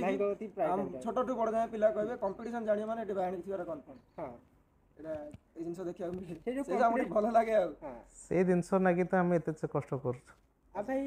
ଅଡିଏନ୍ସ ମାନଙ୍କ ପାଇଁ ଯେଉଁମାନେ ଆପଣଙ୍କର ପ୍ରଶଂସକ ଅଛନ୍ତି କି ଚାହୁଁଛନ୍ତି ନେକ୍ସଟ ସିଜନରେ ଆମର ସେଇ ଜିନିଷଟା ବେଶୀ ପ୍ରୋବ୍ଲେମ ଫେସ୍ କରୁଛନ୍ତି ଭଲ ହେବ ସେ ପାଉନାହାନ୍ତି ସେ ତାଙ୍କୁ କିଛି କୁହନ୍ତି ଯୋଉଟା କି ଚାହୁଁଛନ୍ତି ବାଣୀ ବାଜୁ କିନ୍ତୁ ବାଜି ପାରୁନି ବୁକିଂ ପାଇଁ ହଉ କି କିଛି ପାଇଁ ହଉ ଦେଖିବା ଏଇ ବର୍ଷ କିଛିଟା ପୁଣା କମିଟି ଛାଡ଼ି ନ କମିଟିକି ଆମେ ଟ୍ରାଏ କରୁଛୁ କାହିଁକିନା ଯେହେତୁ ସେମାନେ ମୁଁ ଭଲ କରିବାକୁ ଚାହୁଁଛି ଟିକେ ପାର୍ଟିଟାକୁ ଆଉ ଟିକେ ଭଲ କଳାକାର ରଖିବାକୁ ଚାହୁଁଛି ମୁଁ ଚାହୁଁଛି ମୋର ପୁଣା କଳାକାର ଭାଇମାନଙ୍କୁ ବେଳେ ବେଳେ ରଖିବା ପାଇଁ ସତ ଦେଖିବାକୁ ଗଲେ ମୋ କତିରେ ହ୍ୟୁଜ୍ ଆମାଉଣ୍ଟ ନାହିଁ ଯେ ତାଙ୍କୁ ମୁଁ ଆଫୋର୍ଡ଼ କରିପାରୁଛି ଯାହା ସକାଶେ ମୁଁ ହଇରାଣ ବହୁତ କିଛି ହେଉଛି ଚାହିଁଲେ ବି ନୂଆ କିଛି କରିବାକୁ ଚାହିଁଲେ କରିପାରୁନି କରିବାକୁ ଗଲେ ବଜେଟ୍ର ଇସ୍ୟୁ ବହୁତ ରହୁଛି ଫ୍ୟାମିଲି ଇସ୍ୟୁ ଭଲ ମନ୍ଦର ଦେଖିବାକୁ ପଡ଼ୁଛି ସବୁ କିଛି ଦେଖିବାକୁ ପଡ଼ୁଛି ଚାହେଁ କଲେ ଆପଣମାନେ ଆସନ୍ତୁ ଏ ବର୍ଷ ବୁକିଂ କରିବା ଭଲ କରିବା ଆଗକୁ ଆହୁରି ଭଲ କରିବା ତା ପରବର୍ତ୍ତୀ ଚେଷ୍ଟା କରିବା ମୋ ପୁରୁଣା କଳାକାରମାନଙ୍କୁ ଏଇଟା ପାଖକୁ ଆଣିବା ପାଇଁ ଚେଷ୍ଟା କରିବା ଆପଣମାନେ ଚାହିଁଲେ ସବୁ କିଛି ହେଇପାରିବ ଆପଣମାନଙ୍କ ହାତରେ ମୁଁ କରିବା ଯଦି ଫାଙ୍କା ଆପଣଙ୍କ ଦେଖିକି ମନରେ ଆଉ କିଛି କିନ୍ତୁ question କଦାପି ଅଛି- ଭାବିବେନି ଭାଇ କେତେବେଳେ ଆପଣଙ୍କ ପାଖରୁ ପଳେଇ ଗଲେ ଆପଣମାନଙ୍କ ସେ ସବୁବେଳେ ଗର୍ବ ଅଛି କଥା ଯେଟା ରାଜା ଆଜି କ୍ଲିୟର କରିଦେଲେ କି ନାଇଁ ସେମିତି କିଛି ନାହିଁ ଯେହେତୁ ଏତେ ବଡ଼ ଜାଗାରେ ସେ ଅଛନ୍ତି ତାଙ୍କ ପ୍ରତି ପ୍ରେସର ରହୁଛି ତ ସେ ଆପଣ କଲ୍ ଉଠେଇ ପାରୁନାହାନ୍ତି ଲୋକ ପ୍ରୋଗ୍ରାମ ବି କରୁଛନ୍ତି ଲୋକ ତ ଯଦି ଗର୍ବ ଥାନ୍ତା ସେ କୋଉ ଅନୁଷ୍ଠାନ ବି ପ୍ରୋଗ୍ରାମ ତାପରେ କରିପାରନ୍ତି ଗୋଟେ ଦିଟା ଫୋନ ହୁଅନ୍ତା ଭାଇ 50-60 ସାମ୍ନାରେ ତ ଦେଖେଇଲି ସେ ଏକା ତ ଦେଖେଇଲି ତ ସାମ୍ନାରେ ପ୍ରୁଫ୍ ଦେଖେଇଲି ଆଉ ଏତେ ଫୋନ୍ ଆଟଲିଷ୍ଟ ମୁଁ ଖଟେଇକି ଆସି ଶୋଇଛି ତ ସେଇ ସମୟ ଯଦି 25ଟା ଫୋନ୍ କଲ୍ ଆସିଥାଉ ମୁଁ କାହାର କଲ୍ ବ୍ୟାକ୍ କରିବି ଠିକ ଅଛି ଏମିତି 30ଟା ପ୍ରୋଗ୍ରାମ ଭିତରେ ତ ତା ପ୍ରୋଗ୍ରାମ ପାଇଁ କଲ୍ ବି ଚାଲିଥିବ 30ଟା ପ୍ରୋଗ୍ରାମ ହେଇକିନା ରାତିରେ ଚାଲିଲା ତା ଭିତରେ ତ ଲୋକ ମୁଁ phone ତ ଭାବୁଛି କରୁଥିବେ। ବୋଧେ ଆ ଭିତରେ ଆଲୋଚନା ଭିତରେ ଫୋନ୍ ଆସିନାହିଁ କିନ୍ତୁ ଆଜି ବୋଧେ ଟାଇମ୍ ଭଲ ଅଛି ବୋଧେ ଆସିନାହିଁ ଯାହାକୁ ଆମେ ଆଲୋଚନା ଠିକ୍ସେ କରିପାରିଲୁ ନହେଲେ ତ ଏଇ ସମୟ ଭିତରେ ଲୋକ 10ଟା 25 15ଟା ଫୋନ୍ କଲେ ସେଇଟା ଲୋକଙ୍କୁ ଭଲ ପାଇବା ଲୋକ ଫୋନ୍ କରୁଛନ୍ତି ପଚାରୁଛନ୍ତି କିନ୍ତୁ ଆମ ଲୋକ ବଜେଇ କହିବା କଥା କି ଫୋନ କଲେ କହୁଛନ୍ତି କି ବ୍ୟସ୍ତ ଅଛୁ ବିଜି ଅଛୁ ଏମିତି ସକାଳେ ଫେସ୍ ଭାଇ ଆପଣମାନଙ୍କ ପାଇଁ ଖଟୁଛୁ ଆମ ପାଇଁ ନିଜ ପାଇଁ ନୁହଁ ଭାଇ ଆପଣମାନଙ୍କ ପାଇଁ ହିଁ ଆମେ ଟାଇମ୍ ଦେବାକୁ ପଡ଼ୁଛି ଖରାପ ଭାବିବେନି କଦାପି ଯଦି ପ୍ରୋଗ୍ରାମ ବି ବୁକିଂ ଥିବ ସେଇ ଟାଇମରେ ଆଉ କଣ ବି କରିହବ ସେଇ ତ ହଉଛି କଥା କାମ ବ୍ୟସ୍ତରେ ଫୋନ୍ ଉଠେଇବ ନାହିଁ ଗୋଟେ ଜିନିଷ ହଉଛି କମେଣ୍ଟ ଆଗରୁ ଲାଷ୍ଟ ତ ସାରିଆ ଭିଡ଼ିଓ ଲାଷ୍ଟ ଖାଲି କହିଦିଅନ୍ତୁ ଗୋଟେ ଜିନିଷ ସୋସିଆଲ ମିଡ଼ିଆ ବହୁତ ଲୋକ ଭଲ କହୁଛନ୍ତି କିଛି ଲୋକ ଗାଳି ବି କରୁଛନ୍ତି ଆପଣ ସେ ଗାଳିଟାକୁ କୋଉ ହିସାବରେ ଆକ୍ସେପ୍ଟ କରୁଛନ୍ତି ଗାଳି ତ କହିବେନି ସେଇଟା ହେଉଛି ସମସ୍ତଙ୍କ ମ୍ୟୁଜିକାଲ ପ୍ରତି ଗୋଟେ ଇଏ ପ୍ରତି ତାଙ୍କ ଭଲ ପାଇବା ନା ଆପଣ ସେ ଜିନିଷଟା ପୁଣି ମୁଁ accept ସେଇଟା କରୁଥିବେ ଗୋଟେ ଆକ୍ସେପ୍ଟ ଜିନିଷ। କରୁଛି ଭଲ ହିସାବରେ କ'ଣ ପାଇଁ ନା ମୁଁ କେବେ ଆଜି ଯାଏଁ ଦେଖିଛି ସୋସିଆଲ ମିଡ଼ିଆରେ କାହାକୁ ରିପ୍ଲାଏ ଦେବା ହଁ କଦାପି କୌଣସି ବ୍ୟାଣ୍ଡକୁ କଦାପି ରିପ୍ଲାଏ ଦେଇନଥିଲି ମୁଁ ଯାହା କୁହେ ସାମ୍ନାରେ କୁହେ ନହେଲେ ପଛରେ କହିବା ଲୋକ ମୁଁ ନୁହେଁ ମୋତେ ଯିଏ ଭଲ ଲାଗିବ ମୋ ମୁହଁରେ ଭଲ ଯିଏ ମୁହଁରେ ଖରାପ ମୁହଁରେ ଖରାପ ସେଥିପାଇଁ କାହାର କମେଣ୍ଟକୁ ନେଇ ମୁଁ କେବେ ଭାବେନି କାହିଁକିନା ସେଇଟା ପର୍ସନାଲ ନିଜ ନିଜ ଓନ୍ ଚଏସ୍ର ମ୍ୟୁଜିକାଲ ଭଲ ପାଉଥିବାର ଭଲ ପାଇବା ସେଇଟା ଯଦି ମୋତେ ସେ ଗାଳି କରୁଛି ସେ ଅନ୍ୟ ବ୍ୟାଣ୍ଡ କାହାକୁ ଭଲ ପାଉଛି ବୋଲି ମୋତେ ସେ ଗାଳି କରୁଛି ତାର ତା ପ୍ରତି ସେଠି କମଜୋରି ଅଛି ବୋଲି ସେ ମୋତେ ଗାଳି କରୁଛି ଆଉ ମୁଁ ତାକୁ ଯଦି ନେଗେଟିଭ୍ ୱେରେ ନେବି ତାହେଲେ ତ ମୋ ପାଇଁ ସମସ୍ତେ ଖରାପ ହେଇଯିବେ କ'ଣ ଦରକାର କାହାର ନେଗେଟିଭ୍ ଆମେ ପଜିଟିଭ୍ ନେବା ଦରକାର ସେଇଟା କିଛି ଆମ ମାଇଣ୍ଡରେ କିଛି ଆଉ ଭାଇ ଆପଣ ଭାଇ ଏଇଟା ମୋ ତରଫରୁ କ୍ୱେଶ୍ଚନ୍ ଆମ ଭିଡ଼ିଓ ଦେଖନ୍ତି ମୁଁ ଅଲ୍ ୟୁଟ୍ୟୁବ୍ର ଭିଡ଼ିଓ ଦେଖେ ସମସ୍ତଙ୍କ ଭିଡ଼ିଓ ଦେଖେ ସମସ୍ତଙ୍କୁ ଭଲ ପାଏ କିନ୍ତୁ କିଛି ଭାଇମାନେ ସେ ମୋତେ ଭଲ ପାଉଛନ୍ତି କିଛି ଭାଇମାନେ ଏତେ ଘୃଣା କରୁଛନ୍ତି ସେଇଟା ତାଙ୍କର ଓନର ନିଜ ଚଏସ୍ କିନ୍ତୁ ଏତିକି କହିଦେବେ କେଉଁ ୟୁଟ୍ୟୁବ୍ ଭାଇ ମୁଁ ଆଜି ଟଙ୍କାଟେ ଦେଇ କେତେବେଳେ କିଣି ନାହିଁ ତାଙ୍କ ଭଲ ପାଇବା ଦେଇଛି ବୋଲି ସେ ମୋ ପାଖକୁ ଆସନ୍ତି ଏତିକି କହିବି ବାକି ବହୁତ ବହୁତ ଧନ୍ୟବାଦ ଦେବି ରାଜାଇ ଯେହେତୁ ଆମ ସହିତ ବହୁତ ଟାଇମ୍ ସ୍ପେଣ୍ଡ କରିଛନ୍ତି ଯେହେତୁ ଆମେ କଥା ହେଇଥାନ୍ତେ ମୋ ସହିତ କଥା ହେଇଥାନ୍ତେ ଯେହେତୁ କାମ ବ୍ୟସ୍ତ ଅଛନ୍ତି ରହିପାରିଲେନି ଆସିପାରିଲେନି ସେଥିପାଇଁ ଆପଣ ହିଁ ସବୁ କିଛି ସିଏ ଟିକେ ବ୍ୟସ୍ତ ଲୋକ ଖୋଲା କଥା କହିବାକୁ ଗଲେ ସିଏ ଟିକେ କିନ୍ତୁ ଆକ୍ଚୁଆଲି ଯେତିକି ହିଷ୍ଟ୍ରି ଆମେ ପଚାରିଲୁ ଆକ୍ଚୁଆଲି ତାଙ୍କ ମୋର ଶୁଣିଥିଲେ ଲୋକଙ୍କୁ ଟିକେ ଭଲ ଲାଗିଥାନ୍ତା କାରଣ ସିଏ ଷ୍ଟାର୍ଟ କରିଥିଲେ ସେ ଜିନିଷଟା ସେବେଠାରୁ ନାଇଁ ସିଏ ଷ୍ଟାର୍ଟ କରିଥିଲେ ପ୍ରକୃତ ସେ ଜିନିଷ ଷ୍ଟାର୍ଟ କରିବା ହିଁ ଚିନ୍ତାରେ ନଥିଲେ ଯଦି ଷ୍ଟାର୍ଟ କରିବାକୁ ଗଲେ କହିଲେ ଆମେ ଦୁଇ ଭାଇ ମିଶିକି କରୁଛୁ ଏ ସଂସ୍ଥାଟା ପ୍ରକୃତରେ ସିଏ ହେଉଛନ୍ତି ଆମ ଘରର ଗାର୍ଡ଼ିଆନ୍ ଓନର୍ କିନ୍ତୁ ଏ ସଂସ୍ଥାଟା ବଢ଼େଇବା ଲୋକଙ୍କ ପାଖରେ ପହଞ୍ଚେ ଆମ ଦୁଇ ଭାଇଙ୍କର ହାତ ଆଉ ବେଶୀ ହାତ କହିବ ମୋ ସାନ ଭାଇର ହାତରେ ଏଟା କାହିଁକି ଘର ଯଦି କଲ ମୁଁ ହେଲେ ଯଦି କ'ଣ କଥା ନାହିଁ ମୋର ବୁଦ୍ଧି ହେଲେ ବଳ ହେଉଛି ଜଣେ ବଳ ହେଉଛି ସିଏ ତା ବଳରେ ମୁଁ ବଳିଆ ଆଉ ସିଏ ନାହିଁ ଯେହେତୁ ମୁଁ ଟିକେ ଦୁର୍ବଳ ହେଇଯାଉଛି ଟିକେ ମଝିରେ ମଝିରେ ଆଉ ସବୁ କଥା ପୁଣି ଦେଖିବାକୁ ପଡ଼େ ଦେଖିବାକୁ ପଡ଼ୁଛି ଆଉ ସିଏ ଯେତେବେଳେ ମୋ ପାଖେ ଠିଆ ସେତେବେଳେ ମୁଁ ବଳିଆ ଆମେ ଦେଖିବାକୁ ମିଳୁଛି ସେମିତି ବଡ଼ ବଡ଼ ପ୍ରୋଗ୍ରାମ দিয়ে ରାକାଇ ଥିବା କଥା କନଫର୍ମ ପୁରା ମୋ ବଳ ସେ ନିହାତି ଆମେ ଯେବେ ଯାଇଛୁ ବ୍ଲଗିଂ ଯାଇଥିବୁ କି କ'ଣ ଯେଉଁ ଜାଗା କମ୍ପିଟିସନ୍ ହେଭି କମ୍ପିଟିସନ୍ ଥିବ ମାନେ ରାକାଇ ସେଠି କନଫର୍ମ ଥିବେ ପୁରା ଆଗରୁ ଥିବେ ଆମେ ଯାଇଥିଲେ ଏମିତି ଫକୀରଗଡ଼ା ବ୍ଲଗ ଯାଇଥିଲେ ଆମେ କଥାରେ ଅଛି ଗୋଟେ କଥା ଆଜି ସବୁ ମନେ ରଖିଥାଏ କଥାରେ ଅଛି ରାମାୟଣ ଆମକୁ ଶିକ୍ଷା ଦେଇଯାଇଛି କ'ଣ ଦେଇଛି ରାବଣ ପାଖରେ ଭାଇ ଥାଇକି ଥାଇକି ହାରିଲା କାହିଁ ଆଉ ରାମ ପାଖରେ ଲକ୍ଷ୍ମଣ ଥାଇ ଜିତିଲା କ'ଣ ପାଇଁ କ'ଣ ନା ରାବଣ ପାଖରେ ଥିବା ଭାଇ ସପୋର୍ଟ କରୁନଥିଲା ରାବଣକୁ ସେଥିପାଇଁ ସେ ସଭାରେ ହାରିଲା ଯୁଦ୍ଧରେ ହାରିଲା ସଭାରେ ହାରିଲା ରାମଙ୍କ ପାଖରେ ଲକ୍ଷ୍ମଣ ଥିଲେ ବୋଲି ଆଜି ଭାଇ ହେଇକି ଥିଲେ ବୋଲି ଲଙ୍କା ଭଳିଆ ଇଏକୁ ସେ ରାଜ କରି ଜିତିକି ଆସିଲେ ସେଥିପାଇଁ ଆଜି ଏ ସମୟ ତ କଳିଯୁଗ ସମୟ କାହାକୁ କ'ଣ କହେ କିନ୍ତୁ ଗୋଟେ କଥା ମନେ ଥା ଭାଇ ପାଖରେ ଭାଇ ଅଛି ତ ସେ କେଉଁ ସଭାରେ ହାରିବନି କେଉଁଠି ହାରିବନି ସେତିକି ମର୍ଣ୍ଣିଂ ଅଛି ବୋଲି ଆଜି ଚାଲିଛି ମା ବାଣୀ ଦୁଇ ଜଣ ଭାଇଙ୍କ ସପୋର୍ଟରେ ବଞ୍ଚିଛି ବଞ୍ଚିତ ଯେତିକି ଦିନ ବଞ୍ଚିତ ଲୋକଙ୍କ ଇଚ୍ଛାରେ ବଞ୍ଚିତ ଆଉ ବାକି ସମୟ ତ ଏତେ ଆଉ ଦେଇ ହେବନି ଯେହେତୁ ଆପଣଙ୍କର କିଛି ପର୍ସନାଲ କାମ ଥିବ ଆପଣ ଆଜି ଗୋଟେ ଦିନ ଆମକୁ ମିଳିଗଲା କେମିତି କ'ଣ ଯାଉ ପ୍ଲାନ୍ କଲୁ ଦୁଇ ତିନି ଦିନ ପୂର୍ବରୁ କି ରାଜାକୁ ଦେଖା କରିବୁ ଆଜି ଏମିତି ଗୋଟେ ଦିନ ନା ପ୍ରୋଗ୍ରାମ ଅଛି ନା ଏତେ ସାରା କଥା ଭିତରେ ଗୋଟେ କଲ୍ ବି ଅଛି ଯାହା ଭାଇ ଆରାମସେ ଏତେ ସାରା ଟାଇମ୍ ଦେଲେ ଭାଇଙ୍କୁ ବହୁତ ବହୁତ ଧନ୍ୟବାଦ ଆଣ୍ଡ ଯଦି ଆଉ କିଛି କ୍ୱେଶ୍ଚିନ୍ ଆସୁଛି ଆପଣଙ୍କ ତରଫରୁ ଆମେ ପୁଣି ପହଞ୍ଚିବୁ ଭାଇଙ୍କ ପାଖରେ ଆଣ୍ଡ ଯେହେତୁ ଜୟନ୍ତ ବାବୁ ନାହାନ୍ତି ଆମେ ଯଦି ଆପଣ ତରଫ ଫରମାଇଶ ଆସିବ ଫରମାଇଶ ଆସୁ କି ନ ଆସୁ ଯେହେତୁ ସେ ଆରମ୍ଭ କରିଛନ୍ତି ତାଙ୍କରି ହାତରୁ ହିଁ ଏସବୁ ଆରମ୍ଭ ହେଇଛି ତାଙ୍କ ସହ ବି କିଛି କଥା ହେବାକୁ ଆମେ ଚାହିଁବୁ ପୁଣି ଆସିବୁ ନିହାତି। ସେ ପର୍ଯ୍ୟନ୍ତ ଭିଡ଼ିଓରେ ଯୋଡ଼ି ରୁହନ୍ତୁ ମା ବାଣୀ ମ୍ୟୁଜିକାଲକୁ ବହୁତ ସାରା ସପୋର୍ଟ ଜଣାନ୍ତୁ ବହୁତ ସାରା ଭଲ ପାଇବା ଜଣାନ୍ତୁ ଆଉ ଯଦି ତାଙ୍କ ତରଫରୁ କିଛି ଚାହୁଁଛନ୍ତି କି ଏ ଜିନିଷ ହେବା ଦରକାର ସେ ଜିନିଷ ହେବା ଦରକାର ଏ ସଙ୍ଗ ଲିଷ୍ଟନ ଆସିବା ଦରକାର ସେ ଜିନିଷ ବି ଡାଇରେକ୍ଟ ଆପଣ ରାଜା ଭାଇଙ୍କ ସହିତ କଥା କଣ୍ଟାକ୍ଟ କରିପାରିବେ ହେଇପାରିବେ ନହେଲେ ଆମ ଥ୍ରୁରେ ବି କଣ୍ଟାକ୍ଟ କଲେ ଆମେ ସେ ଜିନିଷଟା ଆଣିବାକୁ ଚେଷ୍ଟା କରିବୁ ରାଜାଙ୍କୁ କହିକି। ତ ଆଜିର ସେସନକୁ ଏଇଠି ଶେଷ କରିବା ଦେଖା ହେବ ଯଦି ଆପଣଙ୍କର ବେଶୀ ଡିମାଣ୍ଡ ରହିଲା କି କ'ଣ ରାଜାଙ୍କ ସହିତ ଏମିତି ମିଟିଂ ତ ନେକ୍ସଟ ସର୍ଟ ମିଟିଂରେ ନିହାତି ଦେଖା ହେବ ତ ଏଇ ଭିଡ଼ିଓକୁ ଏଇଠି ରଖିବା।